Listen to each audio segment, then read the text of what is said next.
Okay, तो आज हम लोग पीजीपीपी का लास्ट क्लास करते हैं। इस लास्ट क्लास में बेसिकली जो पेंडिंग कुछ टॉपिक है उसको कंप्लीट करके हम लोग कुछ सम्स हैं, फिर study mat from CA and CMA का, उसके बाद हो सके तो आरटीपी एंड एमटीपी हम लोग कवर अप करेंगे। ठीक है, तो यहाँ पे फर्स्ट ये जो टॉपिक था लास्ट क्लास में ऑलरेडी हम लोग कवर कर चुके थे कि when actual cost is reduce, तब तुम्हारा एक्चुअली ये जो टॉपिक हम लोग करें special cases of depreciation.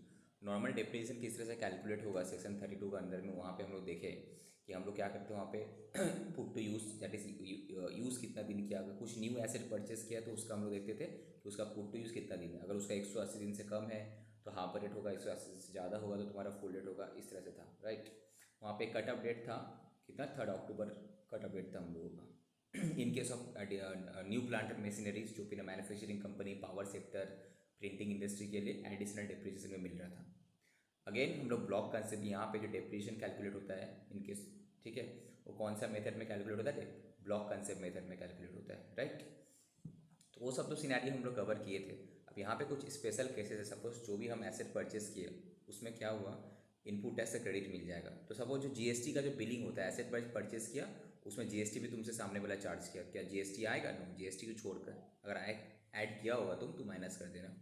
Sometimes government क्या करता है, हम लोगों को सब्सिडी देता है, ग्रांट देता है, ग्रांट या फिर reimbursement of anything, basically subsidy या फिर ग्रांट टाइप का जो रहता है। तो इससे क्या होता है, बेसिकली मेरा एसेट का कॉस्ट को कम करता है, तो ये भी तुम्हारा माइनस हो जाएगा। जो इंपॉर्टेंट था यहाँ से, कभी कभी क्वेश्चंस में आ जाता है, दैट वाज द एमलगैमेशंस मर्जर का केस में, या फिर conversion of firm into company, ये सब केसेस में तुम्हारा डेप्रिसिएशन कैसे होगा। बिकॉज इन दैट केस क्या होता है, वो एसेट कुछ दिन पुराना कंपनी के हाथ में था, कुछ पीरियड न्यू कंपनी जो आया, आइदर इट इज़ एमलगैमेटेड कंपनी या फिर डिमर्ज कंपनी या फिर, ठीक है, तो उसके हाथ में आता है। तो यहाँ पे कैसे कैलकुलेट करना है, तो सिचुएशन ये था कि हम लोग यहाँ पे बेसिकली एमलगैमेशन वाला लेके चले थे। यहाँ पे करना क्या है कि एज इफ कि तुम्हारा एमलगैमेशन, डीमर्जर कुछ हुआ ही नहीं, या फिर कोई कन्वर्सन कुछ हुआ ही नहीं, नॉर्मल अगर डेप्रिसिएशन कैलकुलेट करता तो कैसे करता, तो नॉर्मल हम लोग डेप्रिसिएशन कैलकुलेट करेंगे। ओके, उसके बाद जो डेप्रिसिएशन का अमाउंट निकला उसको तोड़ देना है, प्रपोर्शन कर देना है, किसमें, टू कंपनी का बीच में, किसमें, ट्रांसफरी एंड ट्रांसफेरर। ट्रांसफरी कौन होता है, जो ट्रांसफ़र किया है वो कंपनी हो गया ट्रांसफरी। ट्रांसफेरर कौन होता है, जिसमें ट्रांसफ़र किया। Suppose hero and Honda, hero पहले क्या था, हीरो एंड होंडा एक था, अब क्या वो लोग अलग अलग हो गया। तो यहाँ पे हीरो होंडा एक था, that was a transferee company. अब हीरो एंड होंडा अलग अलग हो गया, डिमर्ज्ड हो गया, दो अलग अलग कंपनीज हैं, transferor company. Similarly suppose A and B दो अलग कंपनी था, बट वो लोग अभी now they have merge into a new company that AV limited, amalgamation हुआ है वहाँ पे। तो ट्रांसफरी जो ट्रांसफ़र कर रहा है, ट्रांसफेरर जो न्यू कंपनी क्रिएट कर रहा है, ठीक है। तो क्या करना है, जितना दिन, सपोज तुम्हारा एक एग्जांपल हम लेके यहाँ पे करवा रहे थे, एग्जांपल था कि सपोज 1/4/2021 को साल स्टार्ट हुआ, 1/9/2021 को जो भी हुआ तुम्हारा ट्रांस कन्वर्सन ऑफ एमलगैमेशन और डीमर्जर वट एवर ये हुआ, तो नाउ हम क्या, नॉर्मल डेप्रिसिएशन जिस तरह से कैलकुलेट करने का है हम वो कैलकुलेट कर देंगे। सपोज ये था, शायद एग्जांपल लिए थे, 63,000 मेरा नॉर्मल डेप्रिसिएशन आता है, ठीक है। अब इस अमाउंट को हमको तोड़ना है दो कंपनी के बीच में, ट्रांसफरी कंपनी एंड ट्रांसफेरर कंपनी। ये अगर हो गया तो ट्रांसफरी होगा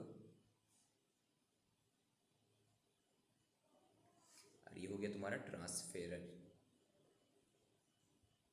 ठीक है। कैसे तोड़ेंगे sir, in the ratio of days, कौन कितना दिन उस एसेट को यूज़ किया। तो बेसिकली ट्रांसफ़र से पहले तक का डेट तुम काउंट कर लो कितना दिन होता है, इस तरह से अप्रैल से दिस, तो यहाँ पे 30 दिन, यहाँ पे 31 दिन, ऐसा करके जो हम लोग काउंट करते थे नंबर ऑफ डेज।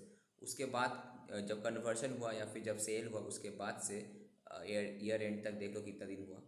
तो इस बेसिकली जो 153 डेज एंड 212 दिन है, तो बस उसी रेशियो में तोड़ना है। टोटल 365 दिन ही होगा, तो 365 में से 153 डेज था ट्रांसफरी कंपनी के पास, तो जो डेप्रिसिएशन का अमाउंट तुम्हारा आया दैट इंटू 153 डिवाइडेड बाई 365 हो गया। जो बैलेंस जो है यहाँ पे 212 दिन, तो that divide by 365 into this. इससे क्या, अगर हम इस अमाउंट को डिवाइडेड बाई 365 करते, इसका मतलब क्या होता है, एक दिन का डेप्रिसिएशन मिल गया तुमको। अब जो कंपनी जितना एसेट यूज़ किया, जितना दिन, ये 153 डेज यूज़ किया तो 153 डेज से मल्टीप्लाई करो, ये 212 दिन यूज़ किया 212 दिन से मल्टीप्लाई करो। समझ में आ रहा है? Yes sir. ठीक है, एकदम सिंपल है। जैसे डेप्रिसिएशन कैलकुलेट करने का उसी कर लेना, उसके बाद क्या करें ना कि कौन कितना दिन किसके पास एसेट था, ठीक है, उस हिसाब से दोनों में डिस्ट्रीब्यूट हो जाएगा डेप्रिसिएशन। ओके, कोई डाउट? ये ज्वाइन किया है, क्या नाम है उसका? अर्चना, आशीष, केशव, लक्ष्मी, रोहित, रुमकी, वो ज्वाइन नहीं किया, क्या नाम? Jyoti. Okay, next. When asset are acquired by way of gift या फिर inheritance, in that case sir उसका डेप्रिसिएशन कैसे होगा? जैसे कि तुम लोग कैपिटल गेन चैप्टर में भी किया था, क्या था, कोई भी कैपिटल एसेट, सपोज तुमको कोई कुछ भी कैपिटल एसेट मिला, लाइक बिल्डिंग मिला तुमको, तो बिल्डिंग तो डेप्रिशिएबल एसेट है, राइट? तो अब बिल्डिंग तुमको मिला बाय वे ऑफ गिफ्ट मिला, तो तुम्हारा नहीं तो कॉस्ट कुछ होगा नहीं, बट कैपिटल गेन के हिसाब से देखा जाए जब तुम बेचेगा तो प्रीवियस ओनर का कॉस्ट तुम्हारा माना जाएगा।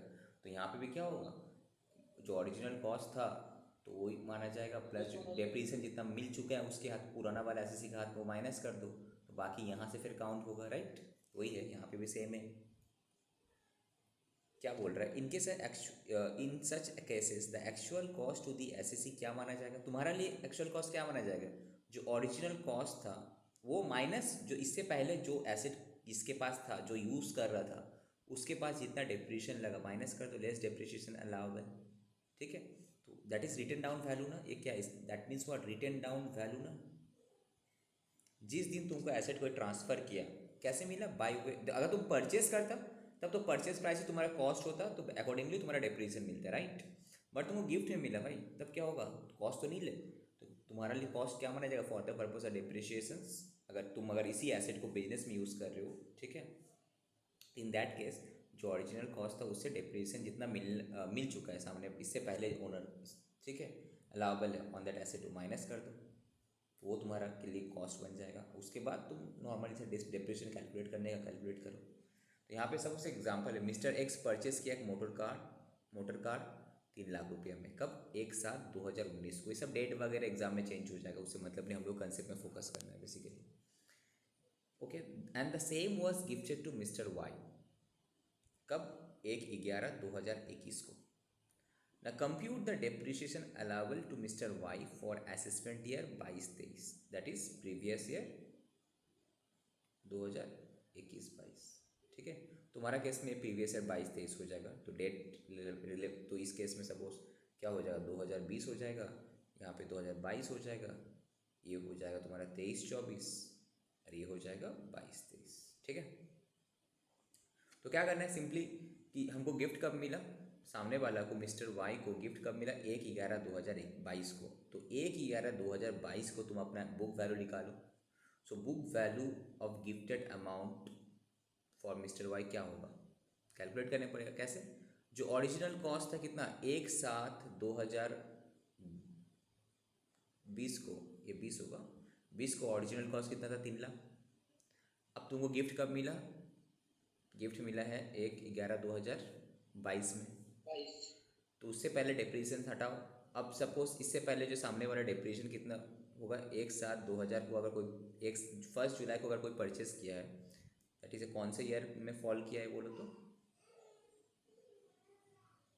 2021 ना।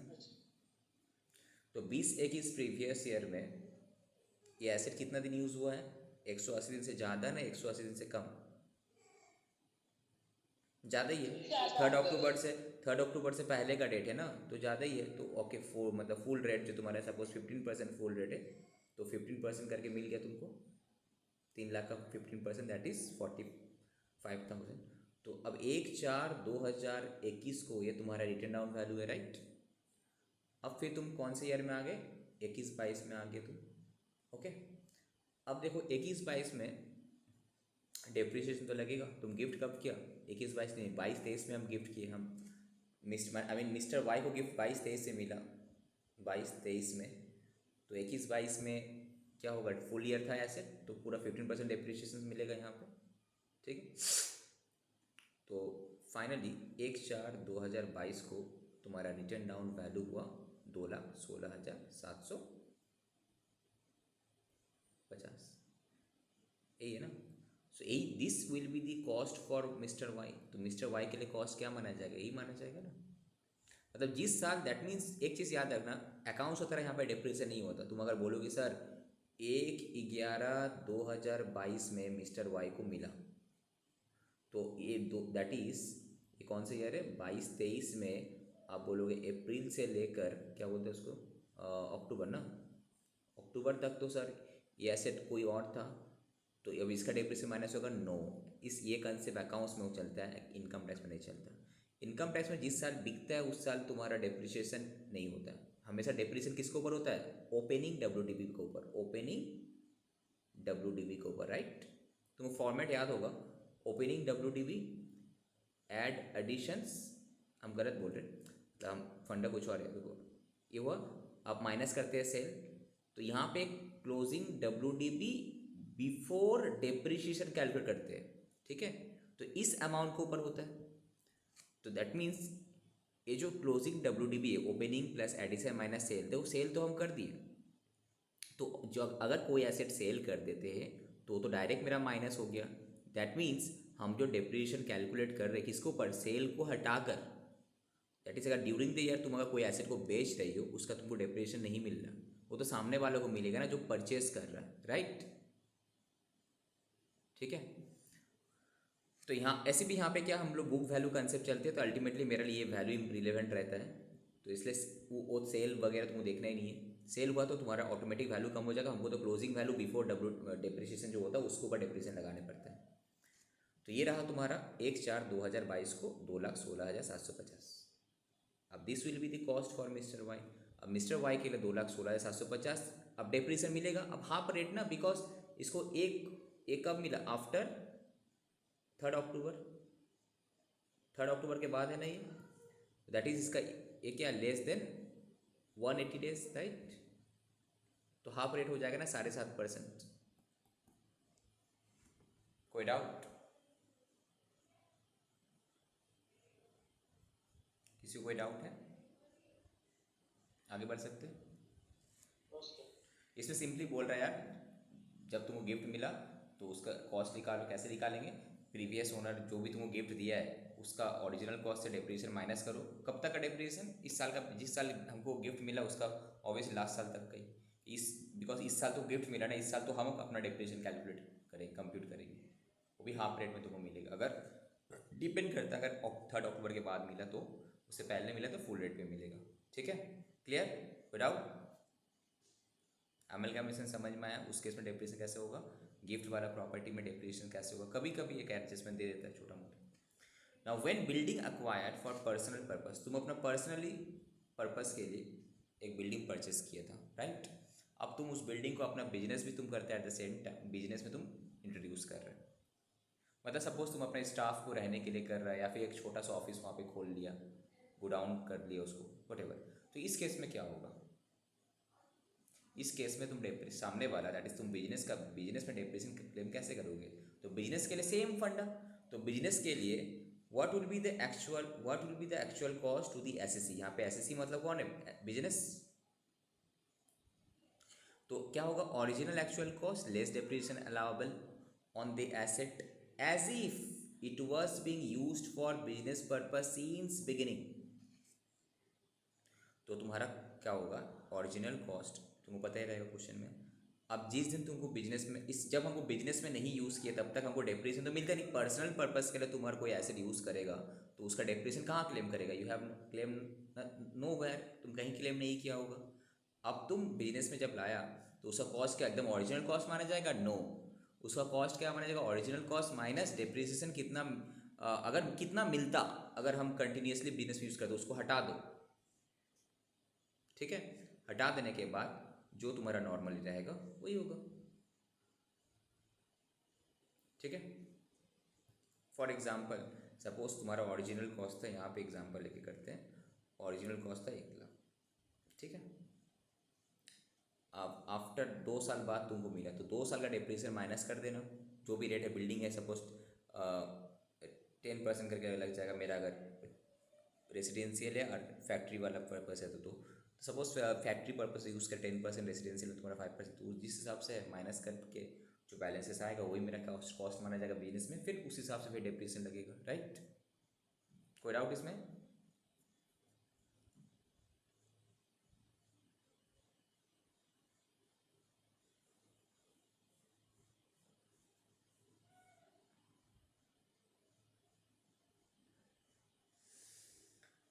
नेक्स्ट,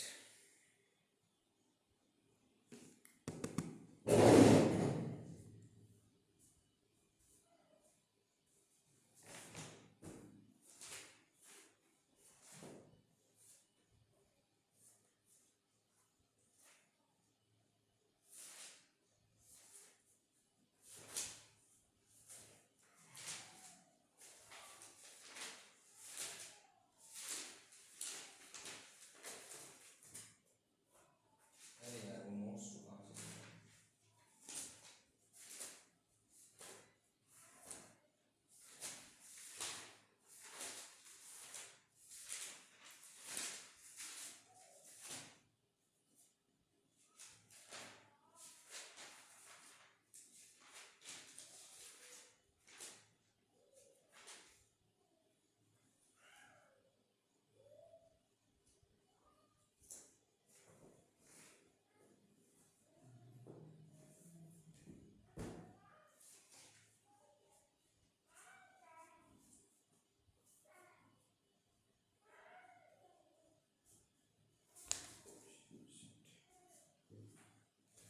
अब ये वाला क्वेश्चन नेक्स्ट आ जाओ।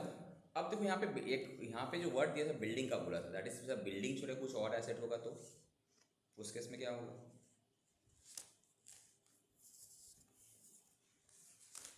वही हमको देखना है, बिल्डिंग छोड़े कुछ और एसेट होगा तो क्या? Okay, let's continue. तो एक चीज़ देखो यहाँ पे जो बोला गया था, इस सिनेरियो क्या था, तुम्हारे पास कोई पर्सनल बिल्डिंग था, तुम बिजनेस में लगाया था, तब उसका कॉस्ट क्या माना जाएगा कि ओरिजिनल कॉस्ट से डेप्रिसिएशन जितना बनता है माइनस करके तो तुम अपना इस बिजनेस में उसको कॉस्ट पे दिखाओ, फिर तुम डेप्रिसिएशन क्लेम करो, ठीक है। बट सर बिल्डिंग छोड़ के कुछ और एसेट अगर हम अपना बिजनेस में इंट्रोड्यूस किए तो क्या होगा? इन दैट केस जो उसका ओरिजिनल कॉस्ट है वही कॉस्ट ही तुम्हारा सीधा सीधा यहाँ पे आ जाएगा। ओके, तो यहाँ पे नोट्स लिखा था, only if personal building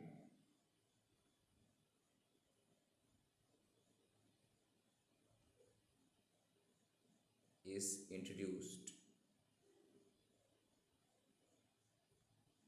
in business, then cost equal to original cost minus depreciation of earlier years, ठीक है। for other assets जो कि ना पर्सनल था, बिजनेस में तुम्हें introduced into business,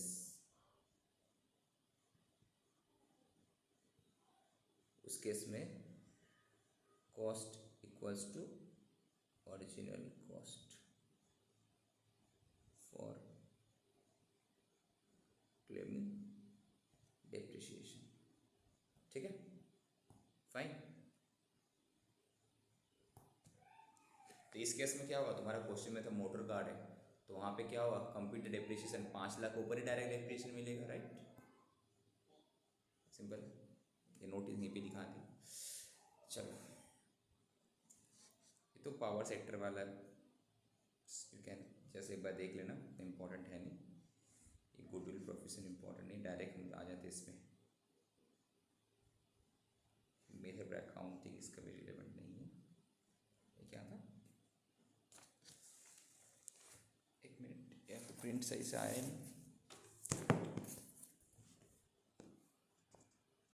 okay, now section 145 capital B, ये क्या है तुम्हारा, कुछ सर्टेन इनकम के बारे में बात करें। बेसिकली क्या होता है, जब भी प्रैक्टिकली कुछ काम होता है, अगर सपोज हम किसी का साथ कॉन्ट्रैक्ट किए कि आपको हम सर्विस प्रोवाइड करेंगे अगला 1 साल के लिए, या फिर आपका लेकर आपके लिए हम ये प्रोडक्ट्स बेचेंगे, तो वट एवर एक कॉन्ट्रैक्ट इसी रेट में बेचेंगे, कॉन्ट्रैक्ट फिक्स था, बट वहाँ पे एक क्लॉज था मेरा क्या, कि अगर इन फ्यूचर में ड्यूरिंग दिस कॉन्ट्रैक्ट पीरियड अगर कुछ भी एक सिनेरियो ऐसा आया कि जिसका वजह से मार्केट में मटेरियल, हम जो मटेरियल यूज़ करें उसका प्राइस बढ़ रहा है या फिर मेरा कॉस्टिंग बढ़ जा रहा है, तो आपका प्राइस जो है हम रिविजन कर सकते हैं।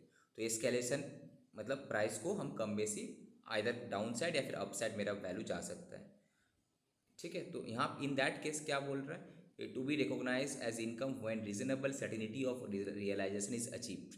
अब बोल रहा है कि अगर इनकम में कब बुक करेंगे, बोल रहा है अगर तुम्हारे पास सर्टिनिटी है कि हाँ तुम जो ये एस्केलेशन प्राइस जो तुम कॉन्ट्रैक्ट का वैल्यू बढ़ा रहे हो, ठीक है, ये पैसे तुमको रिकवर हो जाएगा, तो इनकम में दिखा दो, ठीक है।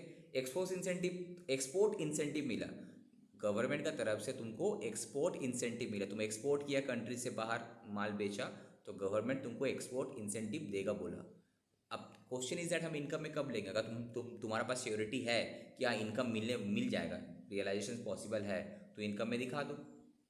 गवर्नमेंट से जो टैक्स सब्सिडी मिलता है वो टैक्सेबल है, व्हेन रिसीव जब मिलेगा तब टैक्सेबल है। In case of export incentive या फिर एस्केलेशन वाला जो कॉन्ट्रैक्ट होता है, वहाँ पे जब रीजनेबल सर्टिनिटी है कि नहीं पैसा मिल जाएगा, तो तुम दिखा सकते हो, ठीक है। तो इसी चीज़ को, ये तो शॉर्ट में है, बट इसका पूरा टैक्स एक्ट में जो लैंग्वेज लिखा हुआ है देखो क्या है, notwithstanding anything to the contrary contain in section 145। Section 145 में चाहे कुछ भी रहते, interest received by an SSE on any compensation or enhanced compensation as the case may be shall be deemed to be the income in the previous year in which it is received। याद है capital gain chapter भी जब हम लोग किए थे, जब compensation का इनकम मिल रहा था, वहाँ तो in case of capital gain compensation मिल रहा था जो कंपल्सरी एक्विजिशन वाला था। बट बिजनेस में भी बहुत सारा क्या होता है, कंपेंसेशन वगैरह मिलता है, तो वहाँ पे जब मिलेगा तब तुमको इनकम में दिखाना है, okay. Any claim for escalation price in a contract export incentive कब दिखाना है, जब रीजनेबल सर्टिनिटी एस्टैब्लिशमेंट हो जाएगा, तब तुमको लग रहा है कि यहाँ पैसा मिल जाएगा, ओके फाइन, तो तुम दिखा सकते हो, ठीक है। क्लियर है, ये प्रैक्टिकली होता है, बहुत सारा कॉन्ट्रैक्ट प्राइस रिविजन्स होते रहते हैं। The taxation of foreign exchange fluctuations important है, नया सेक्शन है। क्यों, ये कौन सा सिनेरियो का बात कर रहा है बोलो तो, taxation of foreign exchange fluctuation मतलब कौन सा सिनेरियो का बात कर रहा है, सोचो, थिंक अबाउट इट। सब सब जो डॉलर होता है उसका कन्वर्जन एग्जैक्टली होता है ना। सी, एक अगर तुम्हें बिजनेस कर रहे हो, ठीक है, तो बिजनेस करने के लिए हमको तो किसी से परचेस करने पड़ता है, या फिर हम किसी को भी तो एक सेल कर रहे हैं। अगर हम किसी से परचेस, यहीं पे दिखते हैं सपोज, अगर if I am a businessman, हम कुछ एक्सपोर्ट भी कर रहे, दैट इज माल बेच रहे इंडिया का बाहर, तो मेरा इनफ्लो क्या है, dollar, foreign currency, foreign currency FC, suppose से डॉलर आ रहा है। अब हमको जो रॉ मटेरियल चाहिए, सपोज हमको रॉ मटेरियल है कोयला हम बाहर से खरीद के लाते हैं ऑस्ट्रेलिया वगैरह से, ठीक है, तो वहाँ से सपोज हमको इंपोर्ट भी तो करके लाने पड़ता है, तो इंपोर्ट में हमको फिर फॉरेन करेंसी का मेरा आउटफ्लो है क्या, फॉरेन करेंसी, सपोज डॉलर। तो तुम्हारा कंपनी में फॉरेन, जहाँ पे भी तुम्हारा कोई कंपनी फॉरेन करेंसी में डील करता है, एनी ट्रांजेक्शन्स, सपोज तुम्हारा कंपनी कोई मशीन परचेस किया, इंपोर्ट करके लाया फॉरेन दूसरा कंट्री से, तुम्हारा कंपनी कोई ऐसा सर्विस लेकर लिया है, तुम्हारा कंपनी का ऐसा सर्विस कर लिया है जो कि ना इंपोर्ट करने पड़ा, इंडिया में अवेलेबल नहीं है, एक बाहर के इंजीनियर लोग आकर तुम्हारा कंपनी में प्लांट सेटअप किया है, अब वो तो बिल करेगा, वो तो अपना करेंसी में बिल करेगा, डॉलर में बिल करेगा, ठीक है। नाउ अगर हम कोई फॉरेन करेंसी में डील करते हैं, that is whether it can be purchase inward services in, या फिर inward material like purchase of material या inward services, it can be export of goods या फिर एक्सपोर्ट ऑफ सर्विसेज, जो भी है। तो यहाँ पे भाई हमको तो फॉरेन करेंसी, आज सपोज सामने वाला हमको बोला कि हाँ $100 उसको पेमेंट करना है, सामने वाले को तो $100 ही मिलेगा उसका कंट्री में, बट हमको $100 जब पेमेंट करेंगे, हो सकता है वो जब बिल दिया 1 महीना पहले, बट हम पेमेंट कर रहे, आज उसका ड्यूटी था 30 दिन बाद पेमेंट करने का, आज दे रहे, आज डॉलर $10 बढ़ गया, तो मेरे लिए क्या फॉरेन एक्सचेंज में नुकसान भी हो सकता है, गेन भी हो सकता है। सपोज हम क्या किए, फॉरेन एक्सचेंज में गेन भी हो सकता है, अगर फॉरेन जो कॉन्ट्रैक्ट में सपोज हम पहले से जाके बैंक में क्या किए ना, एक कॉन्ट्रैक्ट कर लिए कि हमको आज से लेके 2 महीना बाद $100 परचेस करना है, इसी प्राइस में करना है, तो उसको हम लोग बोलते हैं फॉरवर्ड कॉन्ट्रैक्ट, बैंक के साथ ये ट्रांजेक्शन होता है, क्योंकि तुम you don't want to take any risk कि अगर भाई उस दिन अगर डॉलर का प्राइस को बहुत ज़्यादा भाग गया तो क्या करेंगे, तो इससे अच्छा तो बैंक में अभी से जाके हम काम करते कॉन्ट्रैक्ट कर लेते हैं, इससे इसके बदले बैंक एक कमीशन काटता है, और हम भी एक टेंशन फ्री हो जाएंगे कि हाँ चल दाम बढ़ेगा भी तो हमको it will not effect me, but एक चीज़ है, दाम अगर कमा तो तुम्हारा फिर तुम उसका बेनिफिट नहीं ले पाएगा। सपोज दाम कम की गया तो बैंक तुमको उसी रेट में तुमको बेचेगा, तुम्हारे पास ऑप्शन है, तुम चाहे तो उस कॉन्ट्रैक्ट को कैंसिल कर सकते हो, बट कैंसिलेशन फिर चार्जेस लग जाएगा बैंक के साथ, ठीक है। तो जो भी है, ये जो फॉरेन एक्सचेंज फ्लक्चुएशन का वजह से तुम्हारा हो सकता है गेन, हो सकता है लॉस, ठीक है, गेन भी हो सकता है, लॉस भी हो सकता है। फॉरेन एक्सचेंज का जस्ट करेंसी का, डॉलर का एक्सचेंज है, रुपीज़ पर डॉलर, रुपीज़ पर पाउंड, ये सब एक्सचेंज रेट का फ्लक्चुएशन का वजह से तुम्हारा हो सकता है गेन भी हो सके, लॉस भी हो सके। तो इसको कैसे करेंगे, ठीक है। सिंपली बोला subject to the provision of section 43 capital A, any gain या will loss arising on account of any changes in the foreign exchange rate, foreign exchange rate में चेंजेस का वजह से अगर कोई गेन आया या फिर लॉस आया, it shall be treated as income. अगर गेन आया तो इनकम होगा, अगर लॉस आया तो लॉस, एज द केस में भी। कब? And such gain and loss shall be computed in accordance with the income. ICDS पर है, तुम लोग का CA फाइनल में है, CA फाइनल तुम लोग का इंटर लेवल पे नहीं है। ICDS income computation and disclosure standard बोल के है, सेक्शन 145 में है, तो वहाँ फाइनल लेवल पे सब है, ठीक है। बेसिकली जो ये अकाउंटिंग स्टैंडर्ड में जैसे हम लोग फॉलो करते हैं उसी तरह से यहाँ पे फॉलो होगा। For the purpose of this, the gain or loss arising on account of the effect of change in the foreign exchange rate shall be in respect of all foreign currency transaction, including those relating to monetary item, non-monetary item transaction जो हम बता रहे थे, forward contract, ये सब, ठीक है। Less important तुम लोग के लिए, इफ फाइनल में ज़्यादा इंपॉर्टेंट है ये सब। 2 नंबर वाला पॉइंट हटा भी दिया सर। कौन सा? 2 नंबर वाला सर। ना, हटा नहीं दिया, बुक में एक्चुअली छोटा कर दिया। वो उसको पता है कि इंटर वाला के इंपॉर्टेंट नहीं है, तो बेफालतू के इतने हेडेक ना दे, तो उसने कट किए। हटाया मतलब सिलेबस में है, वो यहाँ से हटा दिए छोटा कर दिया इसको। अब सेक्शन 43C, इसको भी देखो और छोटा कर दिया होगा तुम लोग का मैट में, न्यू मैट में। यस सर, टेबुलर फॉर्म में दिया। जस्ट तुमको यही दिखेगा, वो ये जो है सेक्शंस तुमको हटा दिया, देखो न्यू मैट में, ठीक है। डायरेक्ट क्या के फॉर्म में, ये क्या बोल रहा है simply, in case of income कैसे कंप्यूट होगा इन केस ऑफ कंस्ट्रक्शन या फिर सर्विस कॉन्ट्रैक्ट। देखो जो कंस्ट्रक्शन कंपनी है, सर्विस कॉन्ट्रैक्ट, उससे तो लॉन्ग टाइम तक काम चलते रहता है, और वो बीच में क्या करता है, अपना जैसे जैसे काम करते रहता है उस हिसाब से क्लाइंट को बिल सबमिट करता है, तो फिर उस हिसाब से क्लाइंट उसको पेमेंट करता है, राइट। तो वहाँ पे कैसे होगा, तो एक बार के लिए हम लोग एक्ट पढ़ते हैं। तो बोला द प्रॉफिट या फिर gain arising from a construction contract या फिर contract for providing such services shall be determine on the basis of percentage of completion method. जैसे कि हम लोग कॉन्ट्रैक्ट कॉस्टिंग पे भी हम लोग करेंगे, जब कॉस्टिंग में है तो परसेंटेज ऑफ कंप्लीशन मेथड में करेंगे, इन accordance with the income ICDS income computation disclosure standard, जो कि ना फाइनल लेवल पे है, ठीक है। प्रोवाइडेड दैट द प्रॉफिट और gain arising from a contract providing services, ठीक है, with the duration of not more than 90 days shall be determine on the basis of project completion method. अगर 90 days का अंदर कोई कॉन्ट्रैक्ट है services का, project complete होगा तब करेंगे हम लोग, या फिर कुछ ऐसा सर्विसेज जो वहाँ पे involving इनडिटरमाइनेट number of act over a specific period shall be determine on the basis of straight line method में हम लोग करेंगे। तो सिंपली इसी चीज़ का यहाँ पे लोग क्या किया, समरी करके दिया। कंस्ट्रक्शन कॉन्ट्रैक्ट है, सर्विस कॉन्ट्रैक्ट है, क्या करना है, income shall be recognized using the percentage of completion method. Suppose हम किस कॉन्ट्रैक्ट कर दिए, कॉन्ट्रैक्ट में जितना काम करना था, अब इस साल का जब एंड होगा हम देखिए कितना काम किया, सपोज हम 20% काम ही किए, तो 20% ही हम इनकम में दिखाएंगे, पैसा मिले या ना मिले, इनकम में दिखाना 20%, ठीक है। इनकेस ऑफ सर्विस कॉन्ट्रैक्ट जो कि 90 दिन से कम दी है, तो कब करेंगे, जब प्रोजेक्ट कंप्लीट हो जाएगा तब तुम इनकम में रिकॉग्नाइज करो, ठीक है। वायर परसेंटेज नहीं पता चला, जहाँ पे तुमको नहीं पता कि परसेंटेज के हिसाब से हम नहीं निकाल पा रहे, तब स्ट्रेट लाइन मेथड, सपोज 5 साल का कॉन्ट्रैक्ट है, 5 करोड़ का डिवाइडेड बाय 5, SLM मेथड, ठीक है। ये बेसिकली तुम्हारा कोई कंस्ट्रक्शन इंडस्ट्री में रहेगा, उसका टैक्स ऑडिट करेगा, तो ये चीज़ वहाँ पे देखिएगा, लोग कंप्लीशन मेथड ही फॉलो करते हैं वहाँ पे मैक्सिमम। अदरवाइज समझ में नहीं आ रहा है उसको, डायरेक्ट SLM मेथड यूज़ करके कर देगा। जहाँ पे भी कॉन्ट्रैक्ट 90 डेज से कम का पीरियड है तो कॉन्ट्रैक्ट कंप्लीट होगा, इनकम में बुक कर लेगा। कोई डाउट यहाँ पे? फॉरेन एक्सचेंज फ्लक्चुएशन का केस में कहते हैं जब एक्चुअली होता है तभी वो बुक हो जाता है। Now mark to market loss important है, एडजस्टमेंट आता है। मार्क टू मार्केट लॉस क्या होता है बोले तो, mark to market loss no idea sir. No idea ना, ठीक है, हम तुम लोग को आइडिया दिखाते हैं। हम इसके लिए स्क्रीन शेयरिंग बंद करने पड़ेगा थोड़ा सा। म्यूचुअल फंड से कुछ बता रहे तुम। इस मार्क टू मार्केट लॉसेस, हर कंपनी कुछ ना कुछ मार्केट में इन्वेस्ट करता है, it can be bond, shares, mutual fund, anything, तो मार्केट में इन्वेस्ट करता है। अगर वो लिस्टेड कंपनी अगर शेयर मार्केट में इन्वेस्ट वगैरह करता है तो उसका तो एक वैल्यूशंस है, तो हर रोज़ आज तुम्हारा जो पोर्टफोलियो है कभी अप होगा कभी डाउन होगा, तो अप एंड डाउन तो होते रहेगा। तो अगर तुम्हारा लॉस हो उसमें तो तुम्हारा पीएल अकाउंट में चार्ज होगा, गेन हुआ तो इनकम दिखाने में, तो वही deduction shall be allowed for mark to market losses. Mark to market losses का डिडक्शंस मिलेगा।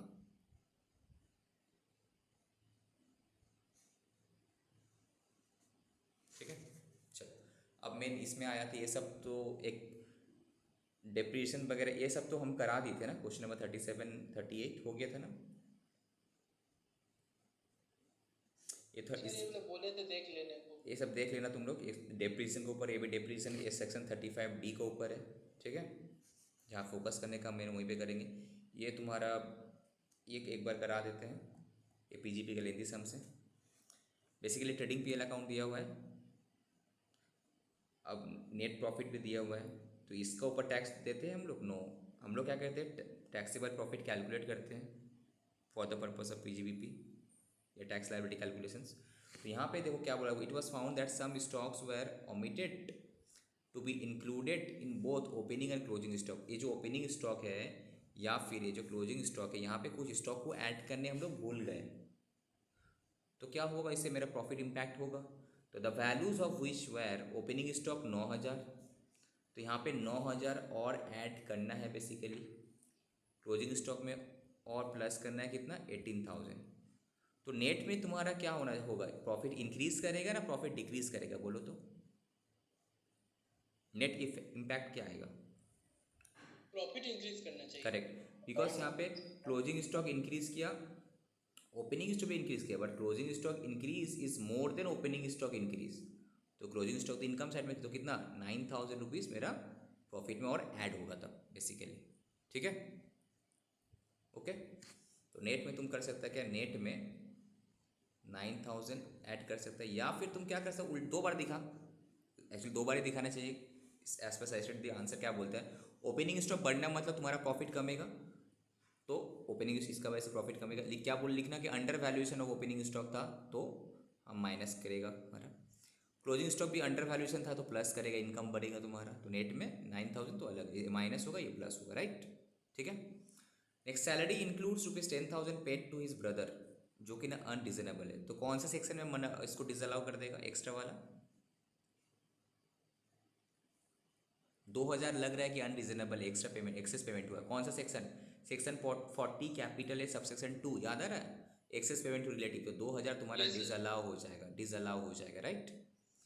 एक चीज़ याद है ना, पीजीबीपी जितना ज़्यादा क्वेश्चंस करोगे, ये जो लेंदी क्वेश्चन, उतना तुम्हारा ये चैप्टर कंट्रोल में रहेगा, डायरेक्ट प्रोफेशन पर कुछ होएगा नहीं। अल्टीमेटली एग्जाम में सम्स आने वाला है, तो सम्स जितना हो सके देखना है, इसीलिए हम बोले स्कैनर पूरा देख लेना। द होल अमाउंट ऑफ, जो सब अच्छा एडजस्टमेंट एंट्री उसको स्टामक्स देख लेना, एक बार देख के चले जाना एग्जाम से पहले।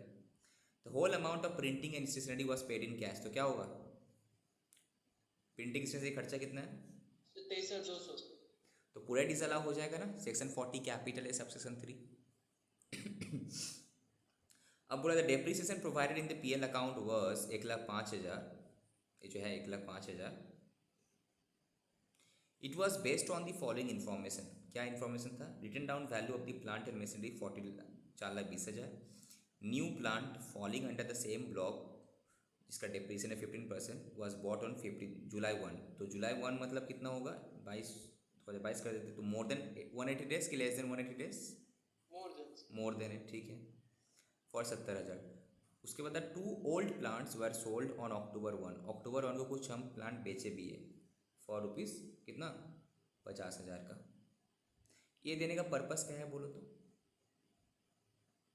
डेप्रिसिएशन का कैलकुलेट करेंगे। करेक्ट, यहाँ पे एज पर इनकम टैक्स का हिसाब से कैलकुलेट करके दिया नहीं है, अभी तक क्वेश्चन में कैलकुलेट करके दे रहा था, बोल के तुम क्या कर रहा था कि डेप्रिसिएशन अकाउंट्स वाला को तुम ऐड कर लो, इनकम टैक्स वाला को माइनस कर दो। भाई यहाँ पे तुमको कैलकुलेट करने पड़ेगा, तो कैलकुलेट कर लेंगे आराम से, क्या है, सिंपल है। 1,05,000 था मेरा पास, ओपनिंग कहाँ गया, ओपनिंग WDV 4,20,000 था, उसमें ऐड कितना होगा 70,000, माइनस कितना होगा 50,000, तो ये मेरा बुक वैल्यू आएगा जो भी आएगा। इसमें से क्या करना है, हमको चेक करना है कि इसमें से कुछ ऐसा तो नहीं है कि कुछ 180 डेज से कम वाला है, नो कुछ भी नहीं है, तो पूरा को ऊपर उठा के डायरेक्ट 15% मार दो, हो गया खत्म। समझ में आया? Yes sir. ठीक है, next, other general expenses include, ये जो अदर जनरल एक्सपेंसेस है ये बोल रहा है क्या, ₹2000 paid as donation to public charitable trust. अगर हम किसी को डोनेशन देते हैं अलाउ करता है, डिसअलाउ कर देता है, फिर अलाउ बाद में करेगा कहाँ पे, 80G में बाद में करेगा, बट अभी नहीं। पीजीबीपी का जब इनकम कैलकुलेट करे डिसअलाउ कर देगा एनी डोनेशंस, ठीक है। बस you are required to advise X whether he can offer his business income under section 44AD, that is PTS, assuming the sale proceeds are received other than through account paid check। तो तुम क्या करोगे इस केस में अगर आया तो तुम क्या करोगे, पहले एज पर नॉर्मल प्रोविजंस हम इनकम कैलकुलेट करेंगे, राइट, कितना आ रहा है इनकम। तो इनकम जो अभी एडलेस करके जो मेरा आया होगा एडजस्टमेंट करके, अगेन हम एज पर पीटीएस स्कीम करेंगे। पीटीएस स्कीम के हिसाब से अगर जाते हैं तो वहाँ पे सिंपली क्या बोलता है, 44AD में क्या था बोलो तो, जो भी आपका इनकम होगा उसका सीधा सीधी 8%, राइट। अगेन उसमें भी बोला था अगर आपका कुछ अकाउंट पे ही चेक वगैरह से पैसा आया होगा तो कितना हो जाएगा, 6%। ये आपका 6% हो जाएगा। तो यहाँ पे बोला है कि इंटायर ये, तो ये 6% हो जाएगा तब तुम्हारा, ठीक है। तो हम देख लेंगे कि दोनों में से कौन सा इनकम कम है, जहाँ पे इनकम कम आ रहा है उसका तो उस हिसाब। हाँ, और एक चीज़, अब हम लोग तो सिर्फ एडजस्टमेंट देखें यार, ऊपर भी देखने पड़ेगा कि तुम्हारा ये सब जो इनकम है दूसरा हेड का है, माइनस होगा ना ये, डिविडेंड दूसरा हेड का IFOS का माइनस होगा ना ये, ठीक है। और कुछ था पीएल अकाउंट में loss on sale of share से, तो कैपिटल गेन का है, ये भी तो तुम्हारा डिसअलाउ हो जाएगा ना।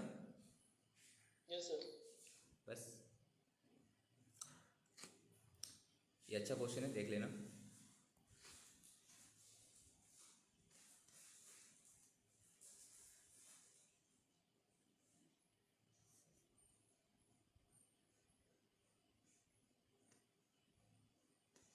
इसका क्वेश्चन सब तुम लोग का आंसर दिया हुआ है, तुम लोग देख लेना। हम डायरेक्ट चले जाते हैं स्टडी मैट से, ठीक है, ये सब नहीं कराएंगे।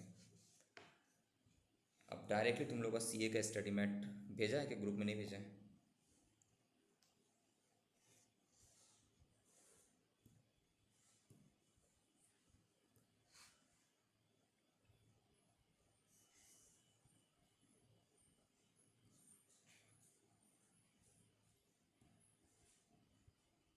अरे यार,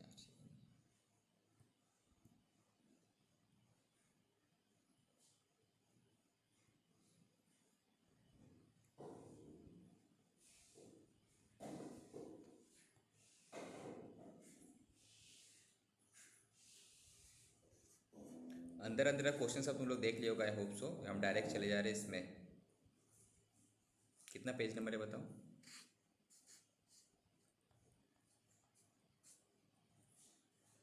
4.161 में सर पेस्टिंग नॉलेज है। अंदर का क्वेश्चन सब तुम लोग देख लेना, ठीक है, डाउट तो रहना नहीं चाहिए बेसिकली।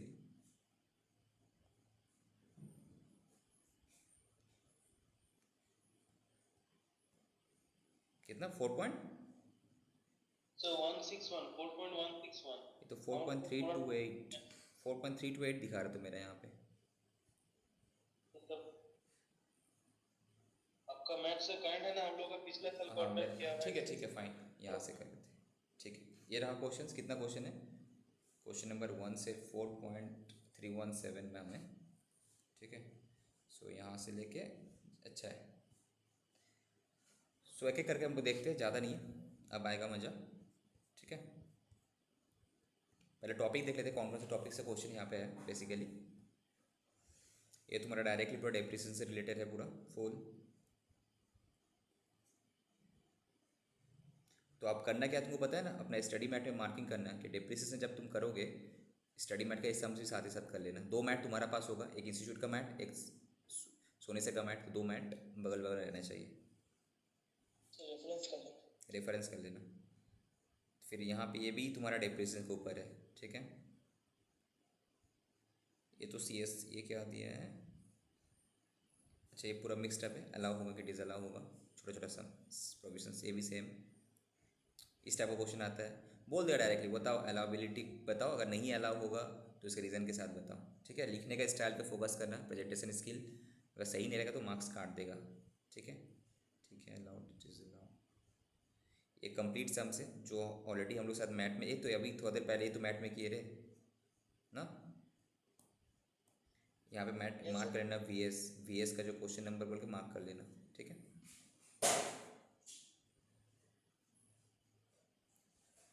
सुखिंदर, ये तो लग रहा है हम लोग बहुत पहले कर चुके हैं, जो फ्लाइंग गुड्स कैरेज वाला सेक्शन 44A वाला था। इसको क्या करना, सेक्शन 44A का साथ ऐड कर लेना, जो ट्रक वाला कहानी था ना। ट्रांसपोर्टेशन। ये भी तो हम लोग किए हैं ट्रक वाला, राइट, याद आ रहा है। तो मैक्सिमम घुमा फिरा के हो गया। तो ये भी आई थिंक ये भी हो ये कुछ है नहीं, एकदम सिंपल सा है।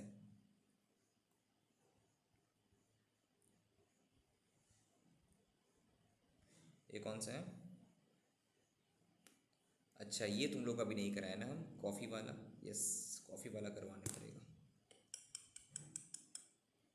एक जगह नोट करके रखो, कॉफ़ी बिजनेस का जो है कराने पड़ेगा। ये आता है, ये कराया नहीं है अभी, हम नहीं करवाए हैं। सर तो स्पेसिफाइड बिजनेस में पढ़ रहे हैं आप, 35 मिनट। नहीं, स्पेसिफाइड बिजनेस में कौन से दिया है क्वेश्चन से?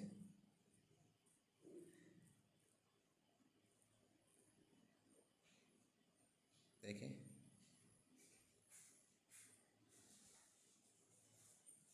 कॉफ़ी का अलग से है ना, 80% ये वाला उसका है। मिस्टर तेंजिंग, इसको हम करवाएंगे अभी, मत के रखो। बस ख़त्म। तो यहीं से स्टार्ट करते हैं ना, last. Mister Tenzing is engage in composite business of growing and curing coffee. अच्छा, ये तो अलग से हम करवाएंगे, हम लोग का मैट में ये है, ये एक्चुअली अलग से है। ये तुम्हारा है, जाकर बता रहे हो।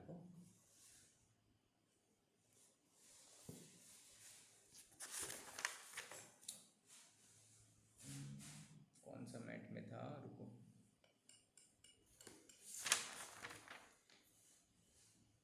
इनकम एग्जेम्प्टेड फॉर टैक्स 9.1 में जाओ तो एक बार 9.1 अपना मैट का इनकम एग्जेम्प्टेड फॉर टैक्स जो है ना 9.1। Sir agricultural income. हाँ, एग्रीकल्चरल इनकम को करेगा।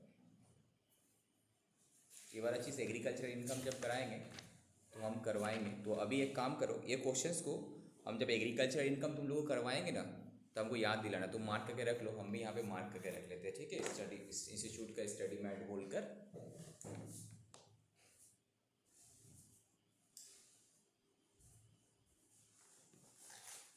तो ये वही वाला है ना, 40 35 हाँ 25 हाँ, वही 40। वही वाला वही वाला। एक मिनट, हम पेन से मार्क लो।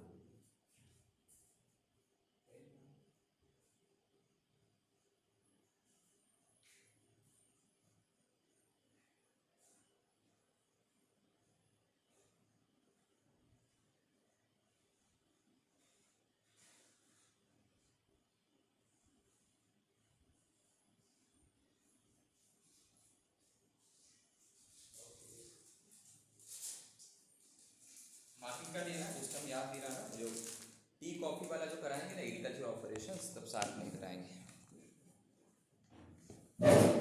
इसको हम यहाँ पे मार्क कर लेते हैं, तुम लोग भी मार्क कर देना, ठीक है, छूटना नहीं चाहिए क्वेश्चंस। इंस्टीट्यूट का स्टडी मैट का दोनों का, सीए हो सीएमए हो, एक भी सम्स छोड़ना मत, ठीक है। कितना बताए थे? 9.1 वाला बोले ना स्टडी मैट का।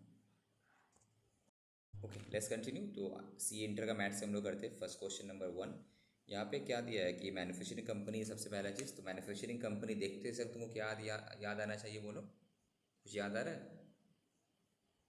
Yes sir. क्या? क्या याद आ रहा है? मैन्युफैक्चरिंग कंपनी जब तुम्हारा क्वेश्चन में है तो एडिशनल एडिशनल डेप्रिसिएशन। डिप्रिसिएशन याद आना चाहिए, ठीक है, 20% वाला जो था।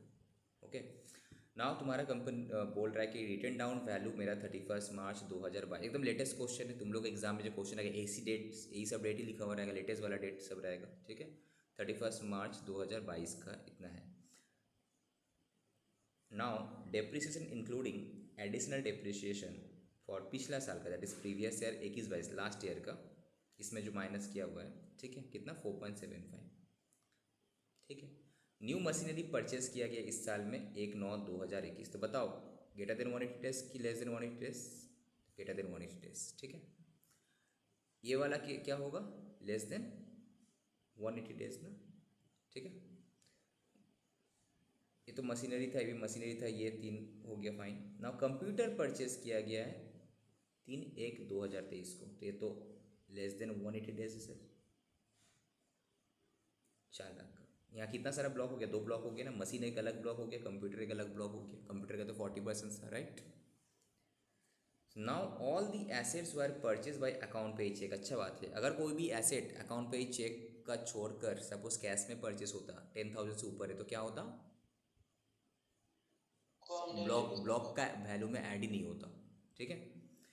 All asset were put to use immediately, fine. New machinery purchase on 1/12/2022 को जो है, and computer have been installed in this office. अच्छा, तो अगर इस केस में क्या तुमको एडिशनल डिप्रिसिएशन मिलेगा? नो। फैक्ट्री का कैसे मिलता है सिर्फ, राइट, याद है।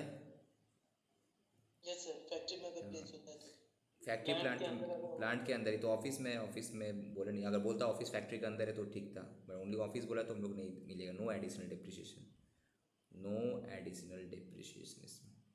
ड्यूरिंग द ईयर एंडेड जो भी है, a new machinery had been purchased on 31 October. अच्छा, जो ऊपर में नहीं दिया हुआ है, फिर यहाँ पे दिया है 31, नहीं नहीं नहीं नहीं, ये तो पुराना है।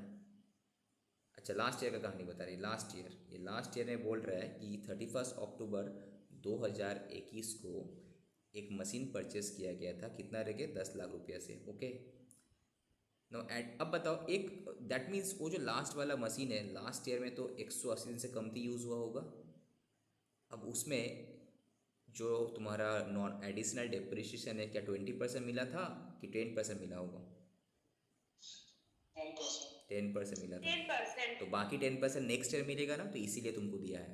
yes. तुम डोंट फॉरगेट कि इस साल इसमें 10% additional depreciation, don't forget to claim additional depreciation of 10%, ठीक है। लास्ट ईयर 10 मिला था, इस साल 10 लेंगे ना हम।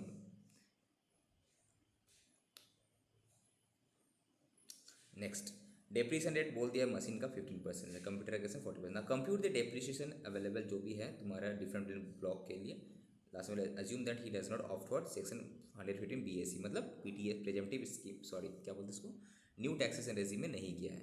तो 2 तुम्हारा पास ब्लॉक है, एक मशीनरी, एक तुम्हारा पास कंप्यूटर ब्लॉक है, राइट। एक का रेट होगा 15%, दूसरे का रेट कितना था कंप्यूटर का, 40। तो करना कैसे, सबसे पहले से return down value same format, कितना है इसका, 30 लाख है, इसका तो था ही नहीं, न्यू ओपनिंग में तो नया परचेज किया है।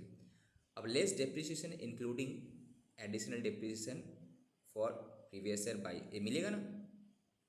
ये लास्ट ईयर का जो 10% बचा हुआ था, ये क्लेम करेंगे ना हम लोग, कितना, 10%। ये माइनस नहीं किया था क्या? अच्छा, ये जो तुम्हारा return down value of plant and machinery दिया हुआ है, डेप्रिसिएशन इंक्लूडिंग डेप्रिसिएशन माइनस नहीं किया था इसमें से। अच्छा, तो माइनस करके तुम्हारा फर्स्ट वाला पिछले साल का है। हाँ, अब जाके तुम्हारा ओपनिंग बैलेंस आया, एक्चुअली माइनस करके दिया नहीं था। ये जो रिटर्न डाउन वैल्यू है 31 मार्च 2022 का, इट इज़ बिफोर, हाँ गलत लिखा एक्चुअली, ये करना चाहिए था कुछ ओपनिंग वैल्यू, कुछ गलत लिखा है, ये माइनस नहीं किया, बिफोर डेप्रिसिएशन है एक्चुअली ये, ठीक है। ये बिफोर डेप्रिसिएशन है, रिटर्न डाउन वैल्यू है but before depreciation, depreciation minus नहीं किया था, तो माइनस करके यहाँ पे किया, तो अब आ जाए तुम्हारा ओपनिंग बैलेंस 25.25। अब ये एडिशनल वाला जो है यहाँ पे क्लेम करेगा तुम। नेक्स्ट इसमें एडिशन क्या हुआ न्यू मशीन कंप्यूटर, तो कंप्यूटर वाला यहाँ पे आएगा, यहाँ पे तुम लोग बगल बगल में लिख लेना यहाँ पे कि ग्रेटर देन 180 डेज, तुमको याद रहेगा लेस देन 180 डेज, ठीक है। अभी तो नॉर्मल डिप्रिसिएशन क्लेम करेंगे, नेक्स्ट एडिशनल डिप्रिसिएशन। तो इससे कुछ बिका का क्या, कुछ बिका नहीं, अगर बिकता तो माइनस करते हैं यहाँ पे। ये रहा तुम्हारा, ये भी तो रिटर्न डाउन वैल्यू है बट क्या बिफोर डिप्रिसिएशन है। अब नाउ तुम डिप्रिसिएशन क्लेम करे कैलकुलेट करेगा, एक होगा नॉर्मल, दूसरा होगा तुम्हारा एडिशनल डिप्रिसिएशन। अब नॉर्मल में कितना होगा, पहले हम क्या करेंगे 43.25 का अंदर ऐसा कितना मशीन है जो कि ना 180 डेज से कम है, एक ही है बेसिकली, कौन सा, 10 लाख, कौन सा वाला लेस देन है,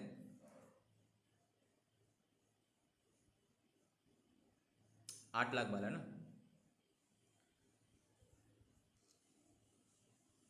असला वाला less than 180 days, less than 180 days 8 lakh होगा ना। हाँ 8 लाख से 8 लाख भाड़ा में लिया तो अक्टूबर के बाद हो रहा है।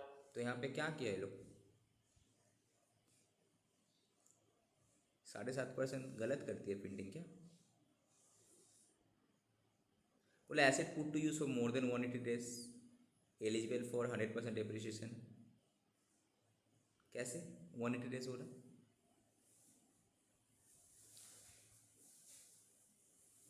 अच्छा अच्छा, 2 पार्ट में किया, ओके ओके ठीक है। यहाँ पे 8 लाख का यहाँ पे किया, ठीक है। इतना कॉम्प्लिकेटेड कर देता है लोग, सिंपली तो कर देना चाहिए था। कैसे 43.25 में से क्या करता है, 8 लाख निकाल देता फॉर 50% रेट के लिए। अब बैलेंस के ऊपर डाल दो यार, बैलेंस के ऊपर 15% करके हो जाता। इसमें हो जाता 7.5%, इसमें हो जाता 15%, बस काम खत्म। अब उसमें से वो क्या किया, एकदम ब्रेक किया कि 25.25 जो ओपनिंग बैलेंस है, ये ओपनिंग बैलेंस के ऊपर पूरा फुल मिलेगा, न्यू मशीन के ऊपर पूरा फुल मिलेगा, तो इतना आया, ठीक है। अगेन 8 लाख को ऊपर 60, ऐसा ब्रेक किया। तो हम लोग दो एक ही लाइन में कर सकते हैं। 43.25 में से तुम क्या करेगा, 8 लाख को हटा दे 7.5% वाला बैलेंस के ऊपर, चलो 15% खत्म। सेम एडिशनल डेप्रिसिएशन में हम लोग आएंगे। तो एडिशनल डेप्रिसिएशन किसका किसका सिर्फ मिलेगा, सिर्फ एंड सिर्फ एक जो कौन सा वाला मशीनरी था, ऑफिस वाला, पिछला साल वाला का मिलेगा। 31/10/20 वाला 31/10/20 वाला का मिलेगा, 10 लाख के ऊपर 20% की मिलेगा यार। ये 10 लाख के ऊपर मिला तुम्हारा 1 लाख, ठीक है।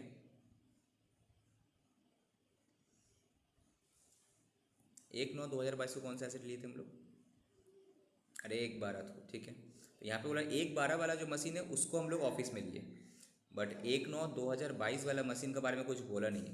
तो वी कैन अज्यूम ये तुम्हारा फैक्ट्री में यूज़ हुआ है, इसको तुमको अजम्पशन लेने पड़ेगा, अज्यूम की फैक्ट्री में यूज़ हुआ है, ठीक है। इसलिए यहाँ पे एडिशनल डिप्रीशिएशन 20% ले रहा है। और बैलेंस जो लास्ट ईयर का जो तुम्हारा था 10 लाख ऊपर 50% मिलना बाकी था वो, ठीक है। यहाँ पे देखना बहुत सारा नोट्स वगैरह पूरा दिया है, पूरा प्रॉपर तरीके से, जिस तरह से हम लोग लिखते हैं ना, ऑफिस एक्सप्लाइंस में नहीं मिलेगा, रोड में नहीं मिलेगा।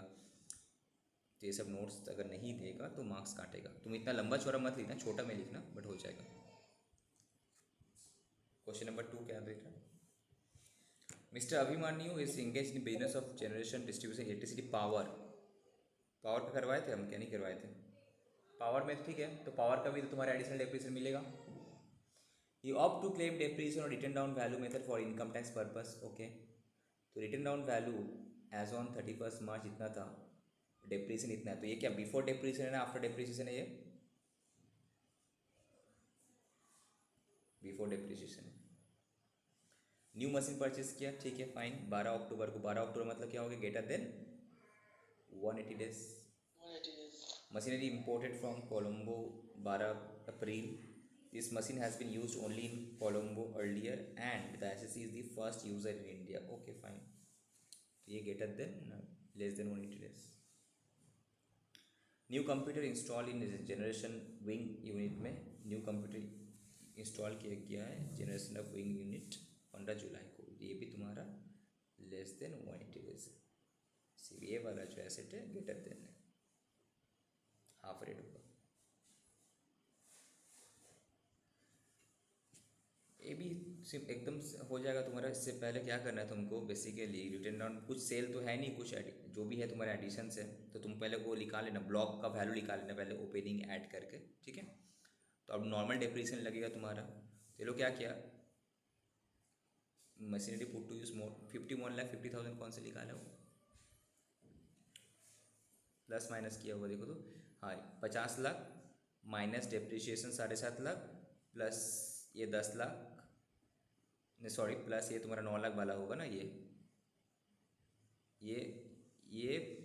माइनस दिस प्लस दिस करके तुम्हारा आया 51,50,000। तो तुम वो बना लेना, तो तुम्हारा आ जाएगा वहाँ पे,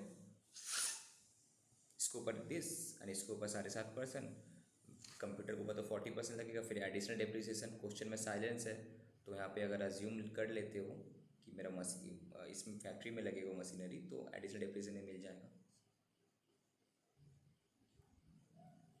ठीक है, अब आ जाते हैं इस पे कंस्ट्रक्शन। एकदम सिंपल सिंपल क्वेश्चन है, देखो कुछ तो नया कुछ है नहीं इसमें कॉम्प्लिकेटेड वाला। जस्ट तुमको एक बार प्रैक्टिस करने होगा, सो दैट तुमको एक हाथ सेट हो जाए फॉर्मेट में। Construction of school building in compliance with CSR activity amounting to 5,60,000। तो इसका एक्सपेंडिचर, इसका अलाउ डिडक्शंस मिलेगा कि नहीं मिलेगा? तो CSR वाला है। CSR वाला तो नहीं मिलता ना, डिसअलाउ बोले थे ना, डिसअलाउ हो जाएगा। ठीक है, नहीं मिलेगा। Purchase of building for the purpose of specified business setting of and operating warehousing facility for storage of food grains, deductions मिलेगा कि नहीं मिलेगा बिल्डिंग का? मिलेगा सर। नॉर्मली रेवेन्यू एक्सपेंडिचर का मिलता है, बट यहाँ पे सेक्शन 35AD है बोल के यहाँ पे 100% कैपिटल एक्सपेंडिचर का भी डिडक्शंस मिलेगा। ठीक है,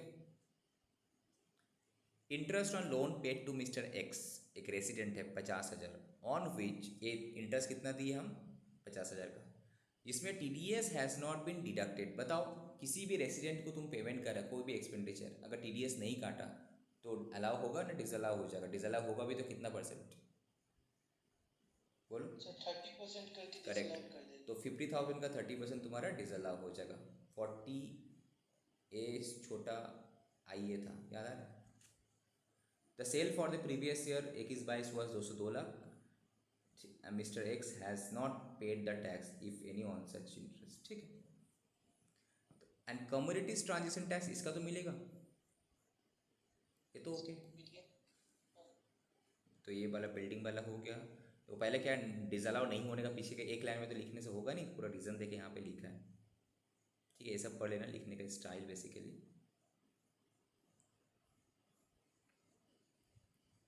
तो क्या दिया? Communities transaction tax is paid in respect of taxable communities transactions enter into in the course of business during the previous year is allowable as deductions. Now इसमें आ जाते हैं। True false, for a dealer in shares and securities, securities transaction tax paid in a recognized stock exchange is permissible business expenditure? True या Yes, sir. True? True तो बोल दिया sir, अब उसका रीज़न भी लिखो।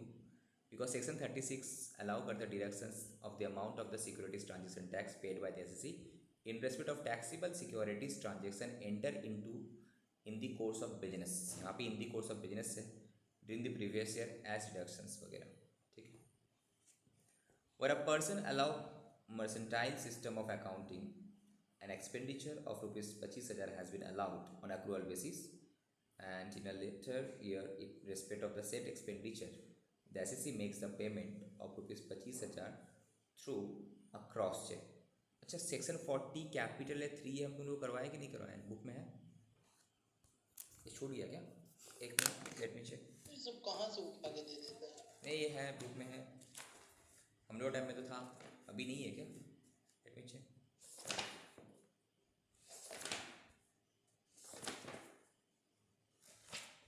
PGBP का देखो वहाँ पे सेक्शन 40 कैपिटल 3 था ना, उसी का अगर बगल में चेक करो, रहना तो चाहिए था ये।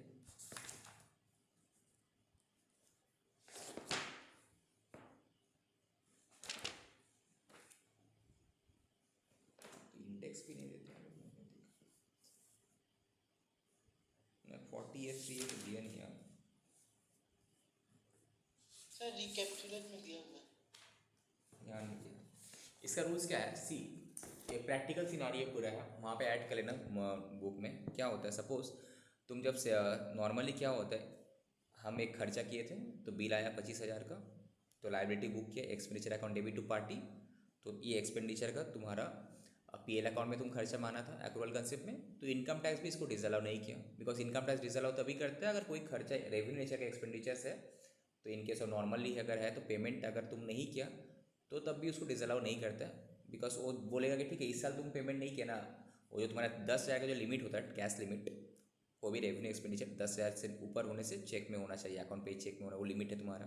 बोलता ठीक है इस साल तो हम कुछ नहीं बोला, फाइन, तो इस साल तुम अलाउ कर दिया, बट नेक्स्ट ईयर जब तुम पेमेंट किया तब इनकम टैक्स डिपार्टमेंट फिर से चेक करेगा तुम जो पेमेंट कर रहे हो, ठीक है 10,000 से ऊपर, क्या है तुम किस में कर रहे हो, अकाउंट पे cheque, demand draft e mode या फिर कैश में करें। अगर नॉन अकाउंट जो प्रेस्क्राइब मोड में नहीं करता है तो तुम्हारा जो खर्चा पहले अलाउ किया था, पहले तुमको खर्चा अलाउ कर दिया था ना 2000, सपोज इस साल अलाउ कर, पिछला साल अलाउ कर दिया, इस साल तो क्या करेगा, डिसअलाउ करेगा। तो अब खर्चा तो है नहीं, क्या करेगा, उसे इनकम मान लेगा। ये फंडा है वो। बेसिकली क्या होता तो है। ये वाला हो गया, हाँ बोलो। तो ये वाला आप करवा दिए थे, हो गया था। जब 35,000 फ्लाइंग फ्लाइंग हायरिंग पुलिस को कोर्स में अगर होता तो उसमें 35,000। नहीं नहीं, ये नहीं, हम फ्लाइंग हायरिंग गुड्स का बात ही नहीं कर रहे हम। सर दिया हुआ है बुक में, कहाँ दिया है बोल। 4.256 ये स्टडी मैट में दिया है हम लोग को। हाँ इसमें नहीं, ये मैट में नहीं दिया है, यहाँ पे ऐड कर लेना पड़ेगा। 4.12 है सर, 43। कितना। 4.12 में दिखा रहा है 43। 4.12। हाँ सर, विवेक सोनी का। सर फ्लाइंग हायरिंग में देखिए 10,000 35,000 का लिमिट करके इसकी दिया। हाँ ये तो नॉर्मल वाला है रे, हम इसका 3 और एक है इसका 40 कैपिटल है ब्रैकेट में 3A। सर हमारे वाले में है, और फिर 48 3 दोनों सेम ही होता है, 3A और 3A। इस तरह से। तो यहाँ पे बस एक नोट कर लेना 40A कैपिटल 3A बोल के, कि सपोज अगर अगले साल, इस साल तो तुम पेमेंट नहीं किया तो इसलिए इनकम टैक्स डिपार्टमेंट को समझ में आया नहीं कि डिसअलाउ करेगा कि अलाउ करेगा, इसलिए कुछ नहीं बोला। 40A कैपिटल 3 क्या बोलता है कि कोई भी रेवेन्यू का एक्सपेंडिचर तुम पेमेंट अगर कर रहे हो 10,000 से ऊपर, और इनकेस ऑफ ट्रांसपोर्टर का पेमेंट के लिए 35,000 से ऊपर, अगर कैश में करता है, क्रॉस चेक में करता है, other than this prescribe mode करता है तो डिसअलाउ कर देगा। तो इस साल तुम पेमेंट किया नहीं तो इस साल तुमको कुछ नहीं बोला income tax department, okay fine. और अगले साल जब तुम पेमेंट किया, तुम क्या किया, तुम सोचा अरे इनकम टैक्स डिपार्टमेंट थोड़ी समझ पाएगा कि अगले साल तो हम इसका बेनिफिट ले चुके हैं तो इस साल हम कैश में कर देते। बट इनकम टैक्स का बस सब रिकॉर्ड है, वो क्या करेगा और पूरा डिसअलाउ कर देगा, उसको एज ए इनकम ट्रीट कर लेगा, ठीक है। तो वो ये वही कहानी है। तो वहाँ पे एक छोटा सा नोट्स लिखवा देंगे हम। वन अ पर्सन नॉर्मली 25,000 तुम्हारा अलाउ कर दिया था तुम्हारा एक्रूअल बेसिस के हिसाब से, राइट। तुम बिजनेस में भी खर्चा दिखाया पीएल अकाउंट में, तो इनकम टैक्स पे अलाउ कर दिया, बिकॉज डिसअलाउ करने का कुछ रीज़न मिला नहीं उसको। बट बाद में जब तुम पेमेंट किया, ICC makes the payment 25,000 through a cross cheque, तो क्रॉस चेक है तब तो अलाउ नहीं है, तो डिसअलाउ करेगा। तो अब खर्चा तो है, डिसअलाउ कब करे, जब तुम पीएल अकाउंट डेबिट करता है, तो उस साल का पीएल अकाउंट में तो डेबिट है नहीं, तो लाइबिलिटी पेमेंट बेसिकली ये क्या है। सपोज ये पीएल अकाउंट है, ये है तुम्हारा कब का, सपोज 21-22 का है, तो यहाँ पे है आउटस्टैंडिंग खर्चा था तुम्हारा कितना, 25,000। तो पेमेंट ही नहीं किया तो डिसअलाउ करने का रीज़न ही नहीं मिला, ओके अलाउ कर दिया, ओके अलाउ कर दिया, फाइन। अब अगेन 22-23 में जब तुम आया तो तुम क्या किया, इसको पेमेंट किया इन कैश ग्रेटर देन 10,000। अब वहाँ पे तो एंट्री क्या किया, simply outstanding expenditure account debit to cash. तो तुम्हारा लायबिलिटी कमा, तो तुम्हारा पीएल अकाउंट तो हिट हुआ ही नहीं, राइट। तो तुम सोचे मतलब पीएल अकाउंट हिट हुआ ही नहीं है तो इनकम टैक्स डिपार्टमेंट क्यों ये कर रहा है। बट इनकम टैक्स का रूल्स है भाई, जो खर्चा पहले तुमको अलाउ किए थे, एक ग्राउंड में अलाउ किए थे कि प्रोवाइड, हम ये समझ के अलाउ किए थे कि तुम इसका पेमेंट जो करेगा मोर देन 10,000 अगर होगा तो तुम कैश में नहीं करेगा, अदर देन अकाउंट पे चेक वगैरह या फिर ऑनलाइन मोड वगैरह NEFT RTGS करेगा। तुम तो यहाँ कैश में कर दिया, क्रॉस चेक में कर दिया, तो क्या होगा, इसको सीधा सीधे पूरा इनकम माना जाएगा, ओके। ये जो लैंग्वेज है एज इट इज़ उठाकर वहाँ पे चिपका दे रहा नोट्स में।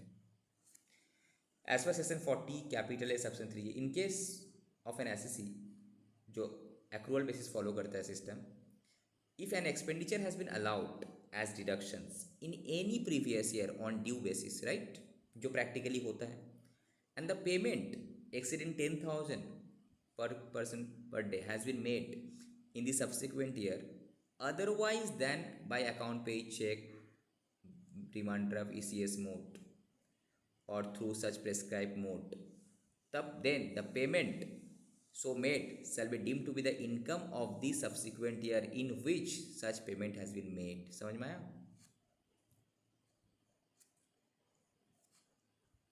ये 40 कैपिटल है 3 है, यहाँ पे क्या करना, ऐड कर देना वहाँ पे,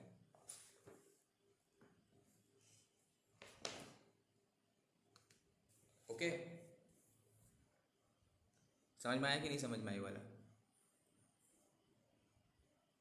सबको क्लियर हुआ, ठीक है। अरे प्रैक्टिकली ये होता है ना, हम लोग क्या करते हैं, कोई भी पार्टी का बिल आया 31 मार्च है, लाइबिलिटी बुकिंग कर लिए, पेमेंट अगला महीना करना है हमको, तो 31 मार्च से पहले लाइबिलिटी बुकिंग करना है, तो हम क्या किए, simply expenditure account debit to party कर दी, तो मेरा पीएल अकाउंट में आ गया। अब इनकम टैक्स डिपार्टमेंट डिसअलाउ भी नहीं कर पा रहा है, क्योंकि उसको समझ में नहीं आ रहा तुम पेमेंट, वो तो उसको तभी डिसअलाउ करेगा ना, वो तो बोला है कि अगर तुम पेमेंट 10,000 से ऊपर अगर तुम अदर देन दिस मोड किया तो इसलिए अभी अलाउ कर दिया था। अब अगले साल तुम क्या कर रहा है, इसका पेमेंट तुम कर रहा है 10,000 से ऊपर है कैश में, तो अब डिसअलाउ करने के पास तो उसके लिए कुछ तो है नहीं, बिकॉज अगले साल जब हम पेमेंट करेंगे हम क्या करें, liability account debit to bank करेंगे हम, आगे नहीं, तो वहाँ पे तब क्या करेगा, इनकम माना जाएगा तब उस दैट केस में। क्लियर? अच्छा है, इंपॉर्टेंट है ये। Is it mandatory to provide depreciation under section 32? Yes, mandatory तो है, वहाँ पे था ना, एक्सप्लेनेशन दिया हुआ था। The mediclaim premium paid to GIC माने general insurance company by mister जो भी है for his employees by draft on this date is a deductible expenditure under section 36। Yes, mediclaim payment किया कंपनी एम्प्लॉय के लिए, यस ठीक है, होना चाहिए। Under section 35 DDA amortization of expenditures incurred under eligible VRS, याद है, वॉलंटरी रिटायरमेंट स्कीम, ठीक है, at that time of retirement alone can be done.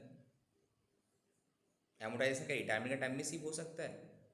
नहीं सर, फॉल्स, उससे पहले भी तो हम पेबल है तब भी तो कर सकते हैं हम। An existing SEC engaged in the trading activities can claim additional depreciation। बोलो। ट्रेडिंग वाला के पर्पस में नहीं होगा सर। हाँ, वो तो मैन्युफैक्चरर वगैरह वो सब होना चाहिए था, ठीक है। Industrial new plant acquired and this increase the value of this, क्या होगा, तो ये तो नहीं होना चाहिए ट्रेडिंग वाला केस में, फॉल्स, ठीक है। तो बताने पड़ेगा एडिशनल डेप्रिसिएशन किसको मिलता है भैया, कि मैन्युफैक्चर प्रोडक्शन का केस में, पावर वाला केस में, ठीक है, ऐसा। चलो next, provision made on the base of actuarial valuations. Actually क्या होता है पता है ना, एक सर्टिफाइड वैल्यूअर होता है जो ग्रेजुटी वगैरह का जो कैलकुलेशंस होता है जब अकाउंट्स क्लोजिंग होता है उसका वैल्यूएशन कराने पड़ते हैं, ठीक है। तो वो एक अमाउंट कैलकुलेट करके तुम्हारे पास लेता है, तुम्हारा कितना नंबर ऑफ एम्प्लॉईज़ है, क्या एज है, कौन कब रिटायरमेंट करने वाला है, एक इस लेकर वो अपना क्या एक वैल्यूएशन देता है। अब तुम प्रोविजन किया था अकाउंट्स में, ठीक है, however no payment on account of gratuity was made before due date of filing return, तो क्या इसका डिडक्शन मिलेगा कि नहीं मिलेगा? ग्रेजुटी का रूल्स क्या था, पेमेंट करेगा तो मिलेगा, राइट, या पेमेंट किया ही नहीं तो मिलना भी नहीं चाहिए, right. Purchase of oil seeds of 50,000 in cash from a farmer on a banking day, allow करेगा कि नहीं अलाउ करेगा? अलाउबल है सर। ऑयल सीड्स है तुम्हारा, ये अगर एग्रीकल्चरल प्रोडक्ट वगैरह है तुम्हारा अलाउ कर देगा, ठीक है। रूल 6 में अलाउ था ना, वहाँ पे एक्सेप्शन था ना, एक्सेप्शंस बोले थे ना, एग्रीकल्चरल प्रोड्यूस वगैरह तो हम खरीद सकते हैं यार, कोकोनट हो सकता है लेकिन कोकोनट ऑयल नहीं हो सकता। हाँ, ये ऑयल का सीड्स बोला है तो सीड्स तो ठीक है, एग्रीकल्चर प्रोडक्ट है, ऑयल थोड़ी बोला है वो। Tax on non monetary perquisites, non monetary perquisite मतलब जैसे कि तुम्हारा कंपनी तुमको रहने के लिए घर दिया है, ठीक है, कुकिंग फैसिलिटी, ठीक है, घर दिया और उसको ऊपर टैक्स देता है, तुम्हारा टैक्स कौन पे कर रहा है, तुम्हारा एम्प्लॉयर खुद पे कर दे रहा, ठीक है, तो अलाउ करेगा कि नहीं अलाउ करेगा? नहीं अलाउ करेगा। Tax on non monetary perquisite, ये हम लोग केस में भी किया है अभी, इंपॉर्टेंट क्वेश्चन है, प्रैक्टिकली अभी बहुत कर रहे हैं। Tax on non monetary perquisite provided to an employee, जो भी एम्प्लॉय को नॉन मॉनिटरी बेनिफिट दिए, हम रहने का घर दिए, कार्ड फैसिलिटी, उसमें जो भी टैक्स बनता है हम दे चुके हैं। सो एम्प्लॉयर का हमें डिडक्शन मिलेगा कि नहीं मिलेगा? नॉट अलाउड, बिकॉज इसका टैक्स लायबिलिटी बनता है कि इसका एम्प्लॉय का, तो एम्प्लॉय का होकर तुम पेमेंट करा तो तुम्हारा लिंक नहीं था लायबिलिटी, तुम एम्प्लॉय का होके पेमेंट करा, तुम एम्प्लॉय को बेनिफिट दे रहे हो, तो ये तुम्हारा, you are giving this benefit to your employ, तुम्हारा बिजनेस का खुद का खर्चा नहीं है, ये हेडेक तुम्हारा एम्प्लॉय का था, तो वो हेडेक तुम खुद पेमेंट कर रहे हो, तो इस केस में अलाउबल नहीं होगा। इनकम टैक्स ऑफ दिस जो भी है paid by the employer in this non monetary perquisites provided to his employ is exempt in the hands of employ के लिए एग्जेम्प्ट है सिर्फ। तो as per this such income tax paid by the employer is not deductible while computing the business income. मतलब देखो, दो scenario है यहाँ पे, केस तो क्या हुआ, पे दिखाएं, यहाँ पे ए एम्प्लॉयर है, ए एम्प्लॉई। एम्प्लॉयर एम्प्लॉय को बहुत सारा फैसिलिटी देता है, एक कैश फैसिलिटीज़, एक नॉन कैश फैसिलिटी, मतलब जो हम बोलते हैं non monetary facilities, like car facility दिया, हाउसिंग फैसिलिटी दिया। अब इस दिस इज़ अ परक्यूजिट्स। अब जब सैलरी चैप्टर हम कराएंगे तुमको पता चल, perquisites is also a income for employ. अब इस इनकम के ऊपर जो टैक्स बनता है, tax on this perquisite paid कौन करेगा? आइदर एम्प्लॉय करेगा या फिर एम्प्लॉयर करेगा। अब क्या क्या सपोज एम्प्लॉयर कर दे रहा, बिकॉज एम्प्लॉयर बोला हम तुमको ये बेनिफिट दे रहे, ठीक है। तो अब टैक्स जो हम पे कर रहे, अब जो टैक्स जो पे कर दिया, टैक्स जो पेड कर दिया, ये भी परक्यूजिट में आ जाता है। मेरा लिए तो इनकम ही है, एम्प्लॉय के लिए तो इनकम ही है, टैक्स पेमेंट किया, बट वो एग्जेम्प्टेड इनकम हुआ। क्यों? बिकॉज हम लोग एक चीज़ पता है कि एक ही चीज़ में डबल डबल इनकम कभी नहीं होता। मेरा जो इनकम के ऊपर टैक्स बनता था वो हम नहीं पे किए तो क्या हुआ, मेरा एम्प्लॉयर पे कर दिया। तो अब इनकम टैक्स डिपार्टमेंट बोला कि ठीक है तुम्हारा हाथ में हम एग्जाम करते, चलो तुम्हारा हाथ में हम एग्जाम करते। कौन सा?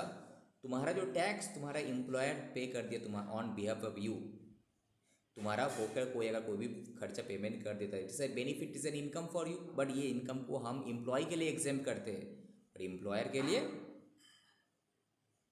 के लिए डिसअलाउ करेंगे। एक जन के लिए डिसअलाउ करेगा तब ना दूसरे के लिए एग्जाम कर पाएगा। हम यहाँ एग्जाम करके यहाँ अलाउ करते कैसे होगा, राइट? तो यहाँ पे डिसअलाउ करेंगे, यहाँ पे इसका बेनिफिट नहीं लेने देंगे यहाँ पे तुमको, तो यहाँ पे बेसिकली डिसअलाउ कर देगा।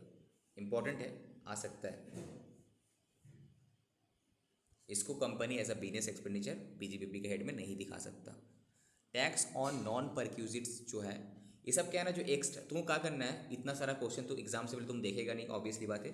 जो नया नया तुमको ट्रांजेक्शन मिल रहा है ना, एक कॉपी मेंटेन करना, अपार्ट फ्रॉम जो हम लोग का जो मैथ से हम लोग करें, अपार्ट फ्रॉम दिस एक कॉपी छोटा सा मेंटेन करना, वहाँ पे जो एक्स्ट्रा ट्रांजेक्शन तुमको मिल रहा है बस उसको हेडिंग लिखना है, क्या ट्रीटमेंट होगा लिख लेना, खत्म। एग्जाम से पहले एक बार देख के चले जाए एक्स्ट्रा नोट्स बोलकर, ओके। नेक्स्ट,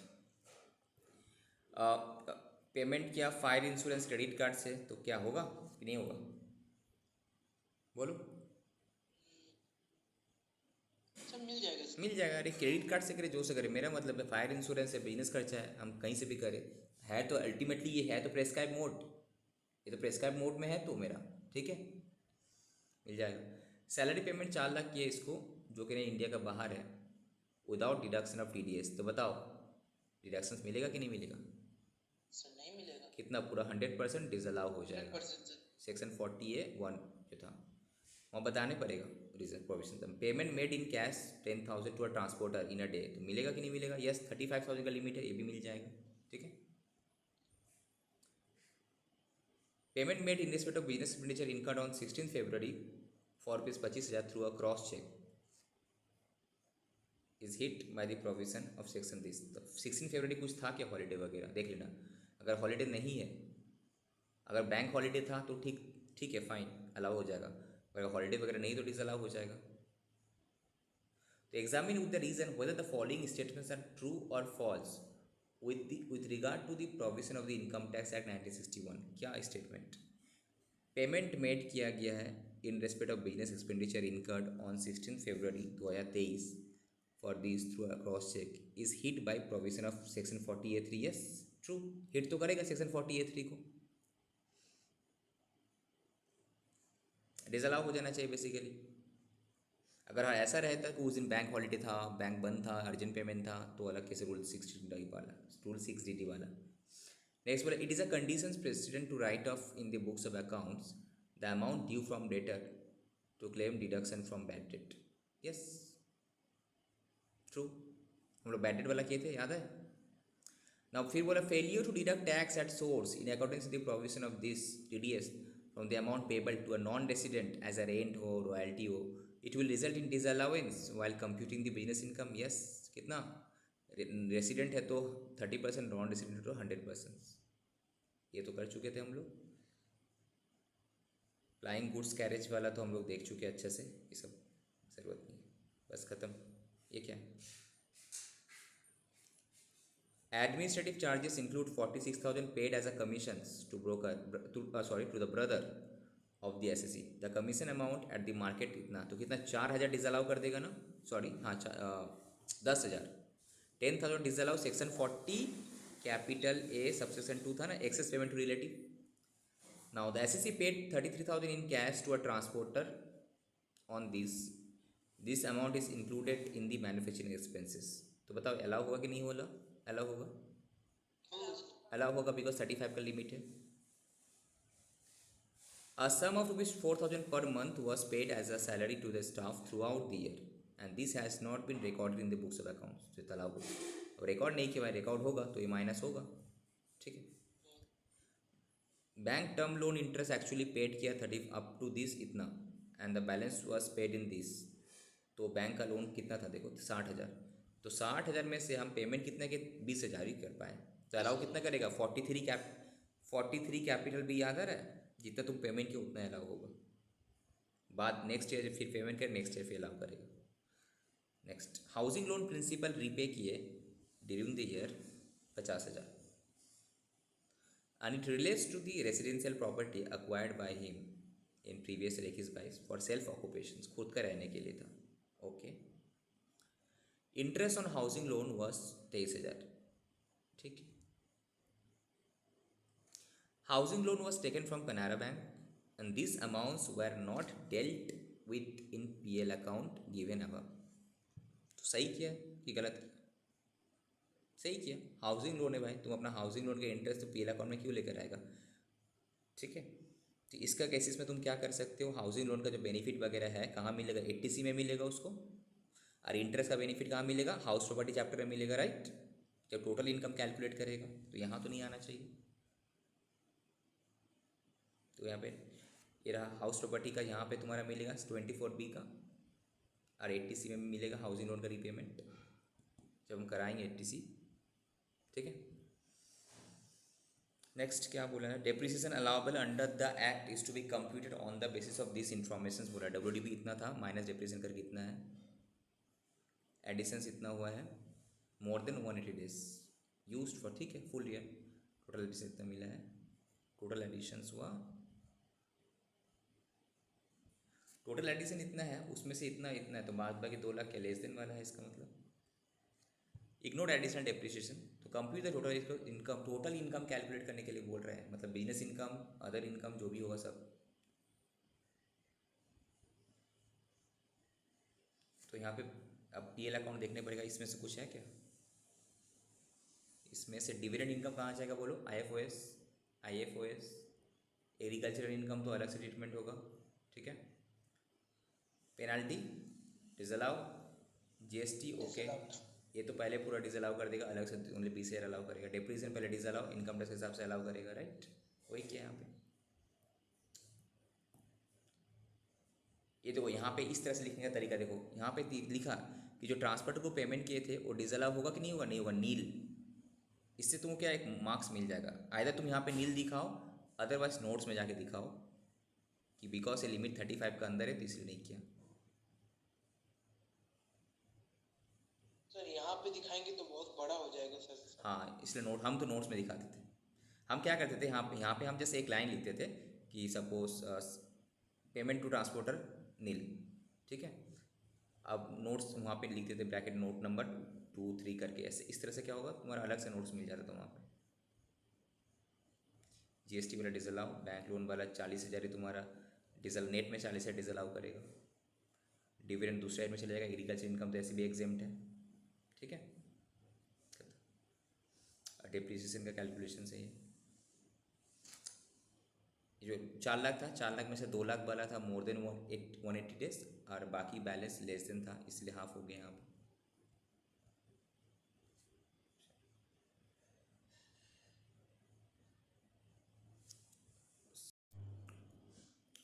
बोल रहा है in case of power unit, अगर कोई एसएससी है engaged in the generation of power या फिर generations and distribution of power, एक पावर को बनाता है एंड डिस्ट्रीब्यूट करता है, या फिर ओनली जनरेट करता है, डिस्ट्रीब्यूट कोई और करता है, then they can claim depreciation either on SLM basis या on the basis of written down value, WDV method, ठीक है।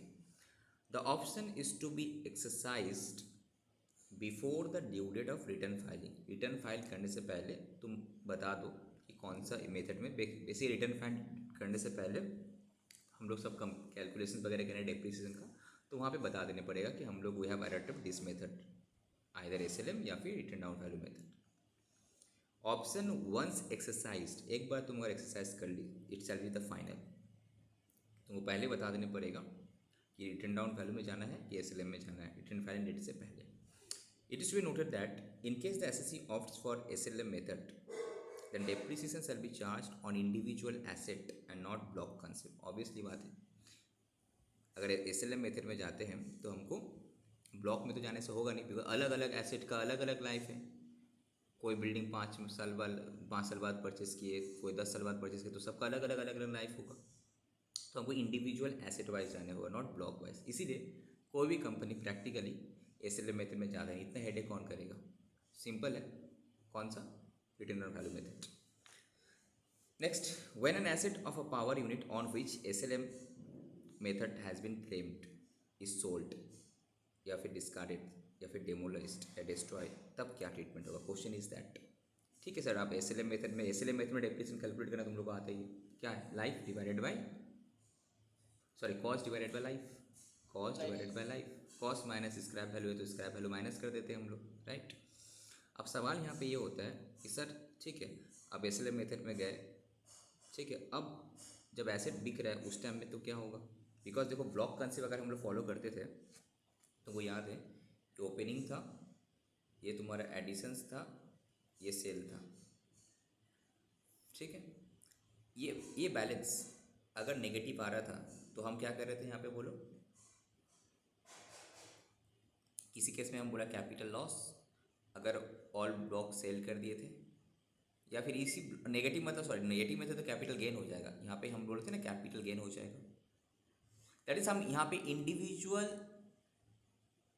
एसेट का कैपिटल गेन अलग से नहीं कैलकुलेट करते थे क्या? Selling price minus cost of acquisition अलग से कैलकुलेट कर रहे थे। In case of depreciable asset no, in case of written down value method and depreciable asset में क्या हम लोग अलग अलग एसेट का अलग अलग कैपिटल गेन कैलकुलेट करते थे? नो, हम लोग ब्लॉक कंसेप्ट फॉलो करते, जब तक ब्लॉक का वैल्यू नेगेटिव नहीं हो जाता, जब तक उस एसेट, तब तक हम लोग उसका कैपिटल गेन नहीं बोलते थे। दो सिनेरियो था, एक ब्लॉक की पूरा ब्लॉक ही बिक गया, तो पूरा ब्लॉक ही बिक गया तो answer will be either gain या फिर लॉस, ठीक है। दूसरा ब्लॉक एग्जिस्ट करता है बट मेरा बैलेंस नेगेटिव हो गया तो कैपिटल गेन, राइट, याद आ रहा होगा। बट अगर हम SLM मेथड में करते हैं तो जब भी तुमको एसेट बेचा तो तुमको हर बार कैपिटल गेन वगैरह उसमें क्या ट्रीटमेंट होगा? So in case of profit, तो वही बोल रहा है, in case of profit if the sale proceeds is exceed the return down value, तो बिजनेस इनकम में दिखाओ तुम। If the sale proceeds exceed करता है return down value of the asset amount of the ex, then the excess shall be chargeable as business income subject to original cost। Basically क्या है? Original cost minus, इस तरह से देखो, ये है तुम्हारा OC original cost minus written down value. Basically suppose एक एग्जांपल लेते हैं ना, यहीं पे प्लस करते हैं, चलो ठीक है। ये रहा तुम्हारा ओरिजिनल कॉस्ट, कितना है? सपोज 1 लाख, और ये इसका लाइफ था तुम्हारा 5 साल, तो हर साल डिप्रेशन कितना लिए होंगे हम? 20,000 करके। तो क्या ना, थर्ड ईयर में हम बेच दिए, थर्ड ईयर में इट इज़ सोल्ड, कितने में बिका? सपोज 60,000 में बिका, तो क्या होगा इसका ट्रीटमेंट क्या होगा? तो सबसे पहले कुछ तो सर, तब तो सर कुछ तो बिजनेस इनकम में जाएगा, कुछ कैपिटल गेन में जाएगा। अब किस में कितना जाएगा? तो बिजनेस इनकम कितना जाएगा? बोला original cost minus written down value, तो रिटन डाउन वैल्यू कितना? 1 लाख माइनस डेप्रिसिएशन कितना साल का किया होगा? 20,000 करके 3 साल का 60,000, that is 40,000। That is 1 lakh मेरा ओरिजिनल कॉस्ट था, ठीक है, और 40,000 रिटर्न डाउन वैल्यू है। तो जो 60,000 है उसको हम क्या मानेंगे, बिजनेस इनकम मानेंगे, करेक्ट। और कैपिटल में कितना मारेंगे, तुम बेचा कितना में, सेल माइनस ओरिजिनल कॉस्ट कर दो। सेल कितने में किया, 60,000 में। ओरिजिनल कॉस्ट कितना था तुम्हारा, 1 लाख। यहाँ पे 40,000 मेरा उल्टा नुकसान हो गया, ठीक है, समझ में आया। तो वही चीज़ यहाँ पे लिखा हुआ कि कुछ बिजनेस इनकम में जाएगा क्या, original cost minus return down value.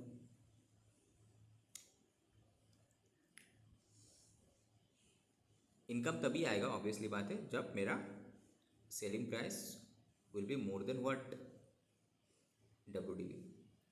इस केस में तुम्हारा सेलिंग प्राइस जो था कितना था, 60,000 था, इसलिए तुम बिजनेस इनकम में तुम दिखा पाई सेलिंग प्राइस है 60,000, तो original cost 1 lakh minus return down value, तो हम इसको बिजनेस इनकम में मान के फाइन। बट कैपिटल गेन कितना हुआ sir, selling price minus original cost, the amount in excess of the original cost shall be chargeable to capital gain. But यहाँ पे तो एक्सेस हुआ ही नहीं, यहाँ पे उल्टा लॉस हो गया, ठीक है। तो यहाँ पे हम फर्स्ट सिनेरियो किसका कर रहे थे, अगर आपका सेलिंग प्राइस एक्सीड करता है तो क्या होगा। अगर सेलिंग प्राइस एक्सीड करता है तो हम 2 सिनेरियो करेंगे, क्या, original cost minus return down value हो जाएगा बिजनेस इनकम BI, और selling price minus original cost हो जाएगा कैपिटल गेन, ओके। अब सर लॉस वाला केस में अगर सेलिंग प्राइस आपका इससे कम है तो बिजनेस लॉस, तो क्या होगा business loss, selling original cost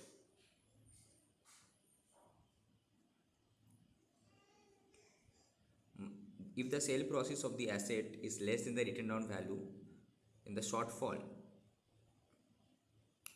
basically selling price minus return down value, ये जो शॉर्टफॉल है can be claimed by the SEC as a business loss, उसको हम बिजनेस लॉस बोलेंगे, दैट इज टर्मिनल डेप्रिसिएशन।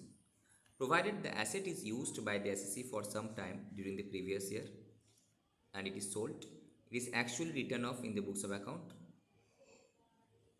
तो कैपिटल लॉस का if sold without being used during the year तब capital loss. अच्छा, आइदर और, इस लॉस का केस में आइदर और, अगर हम यूज़ ही नहीं किया, अगर हम ड्यूरिंग द प्रीवियस ईयर हम यूज़ ही नहीं किया, बेच दिया, तो तुम्हारा सेलिंग प्राइस माइनस जो मेरा कॉस्ट आ रहा है रिटर्न डाउन वैल्यू, बेसिकली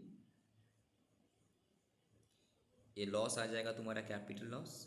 अगर हम थोड़ा दिन भी यूज़ वगैरह किए वहाँ पे तो selling price minus return value जो शॉर्टफॉल हो रहा है उसको हम बिजनेस लॉस बोलेंगे। तो ये क्वेश्चंस का एग्जांपल देखो, हम जो एग्जांपल दिए थे प्रॉफिट वाला लेकर दिए थे एक्चुअली, तो अनफॉर्चुनेटली वहाँ पे लॉस वाला फिगर आ गया था। ना क्वेश्चन 36 मीन्स जो भी कंपनी है, power company is engage in the generation और distribution of power, it's charged SLM method on its plant. On एक charge the return down value of the plant इतना था, because the original cost of the इतना था minus depreciation minus करके। Discuss the treatment in each of the following cases. The company, first scenario बोल रहा है कि कंपनी बेच दिया उसका प्लांट को 10 तारीख को 11 लाख में, तो बताओ सेलिंग प्राइस ज़्यादा है ना कम है compare to return down value, बोलो तो क्या ज़्यादा है ना कम है, सो गए क्या सब,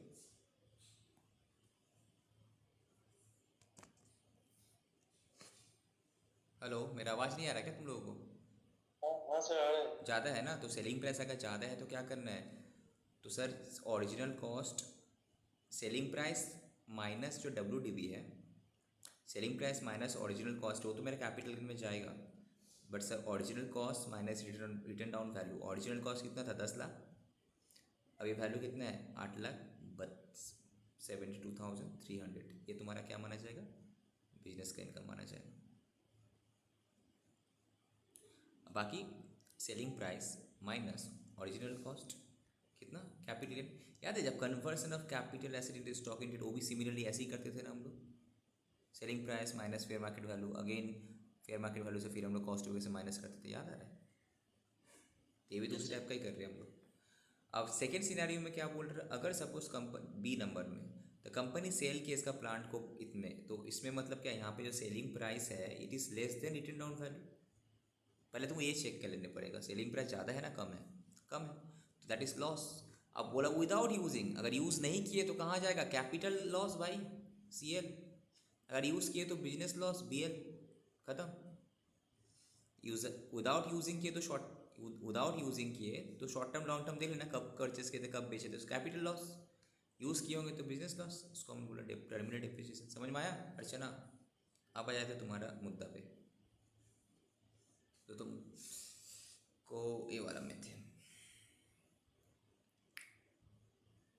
अब बोलो क्या है, एक कंपनी है, परचेस किया एक plant eligible for depreciation 15% an SLM, compute the balancing charge or terminal depreciation assuming the plant is sold on 21/4/2022 को for rupees this, for rupees this, for rupees this, for rupees this।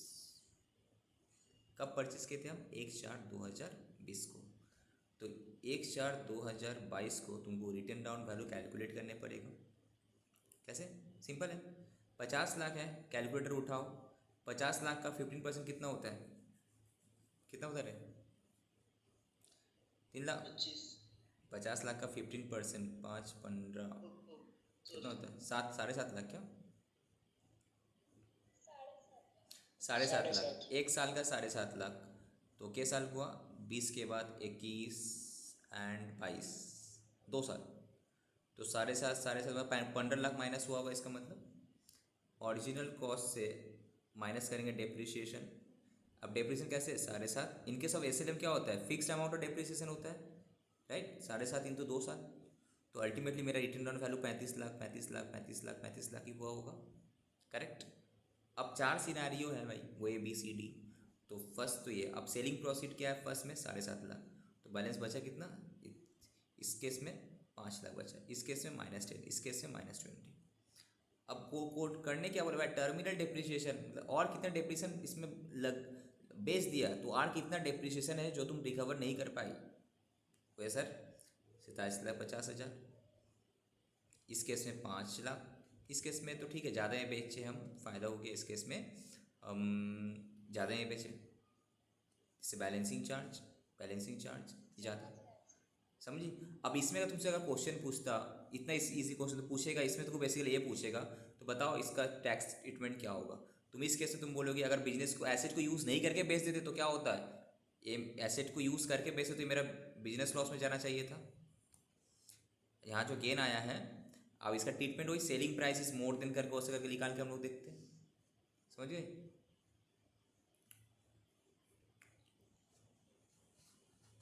Questions करो, कुछ doubt रहेगा तो पूछना। बस एक ही है तुम्हारा टी कॉफ़ी रबर वाला जो है करवाना पड़ेगा हमको, अगले क्लास में हमको याद दिलाना, टी कॉफ़ी रबर वाला जो है करवा देखते हैं। यहाँ पे देखो कहाँ गया टी कॉफ़ी रबर वाला,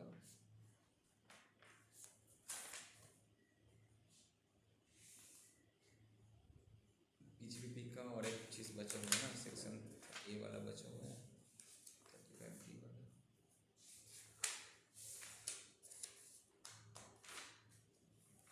टी कॉफ़ी रबर वाला अलग से इसमें है, यहाँ पे नहीं, वहाँ पे, ठीक है।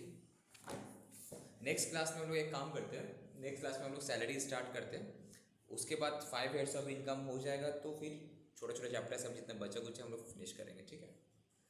और ये जो तुम्हारा है टी कॉफ़ी रबर वाला, जो एग्रीकल्चर इनकम कराएंगे उसका साथ ही उस टाइम में करा देंगे, ठीक है। चलो एंड करते हैं, कल आइदर CMA का